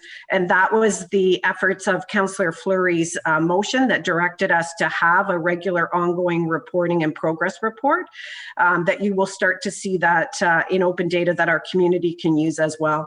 So both of those, or those three items, are all part of our work plan: the data, coordinated access, and the regular reporting. So you will be, and there are efforts underway in that work plan, and we will be bringing that back to committee and council before the end of the term of the council. Okay, thanks, Donna. So just let me be clear, because I'm. Do you want to go back on the board? This is, your time's up. I mean, if you want another. My time is up? Yeah. I asked 5 minutes worth of questions? Yes, you did indeed. Whoa. I guess I'll follow up with staff later. Thank you. Okay, no problem. Can we ask the clerk to put the technical amendment back up so that we can see the actual numbers, so that everybody is clear what the technical amendment states? I think that this is far better than the amounts that we may have seen earlier.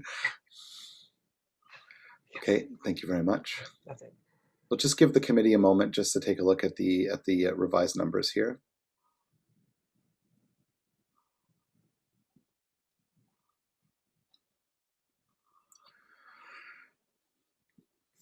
Okay. Councillor Fleury. Mr. Chair, just on both the direction and the amendment in front of us, there are immediate implications for 2021, but could we also give a direction that, because there are implications every year, right? It's like a 10% increase every year, and depending on what programs are. So could we get a yearly touch point on where the impacts of those budgets will be? Or like, I'm just looking for how future years will be reported on, I guess. Are you talking specifically about envelope 6, Councillor, or can you just be a little bit more specific? No, more general. Like the proposal from the team is to have 444 or the 10% increase to rent subs and allowances yearly.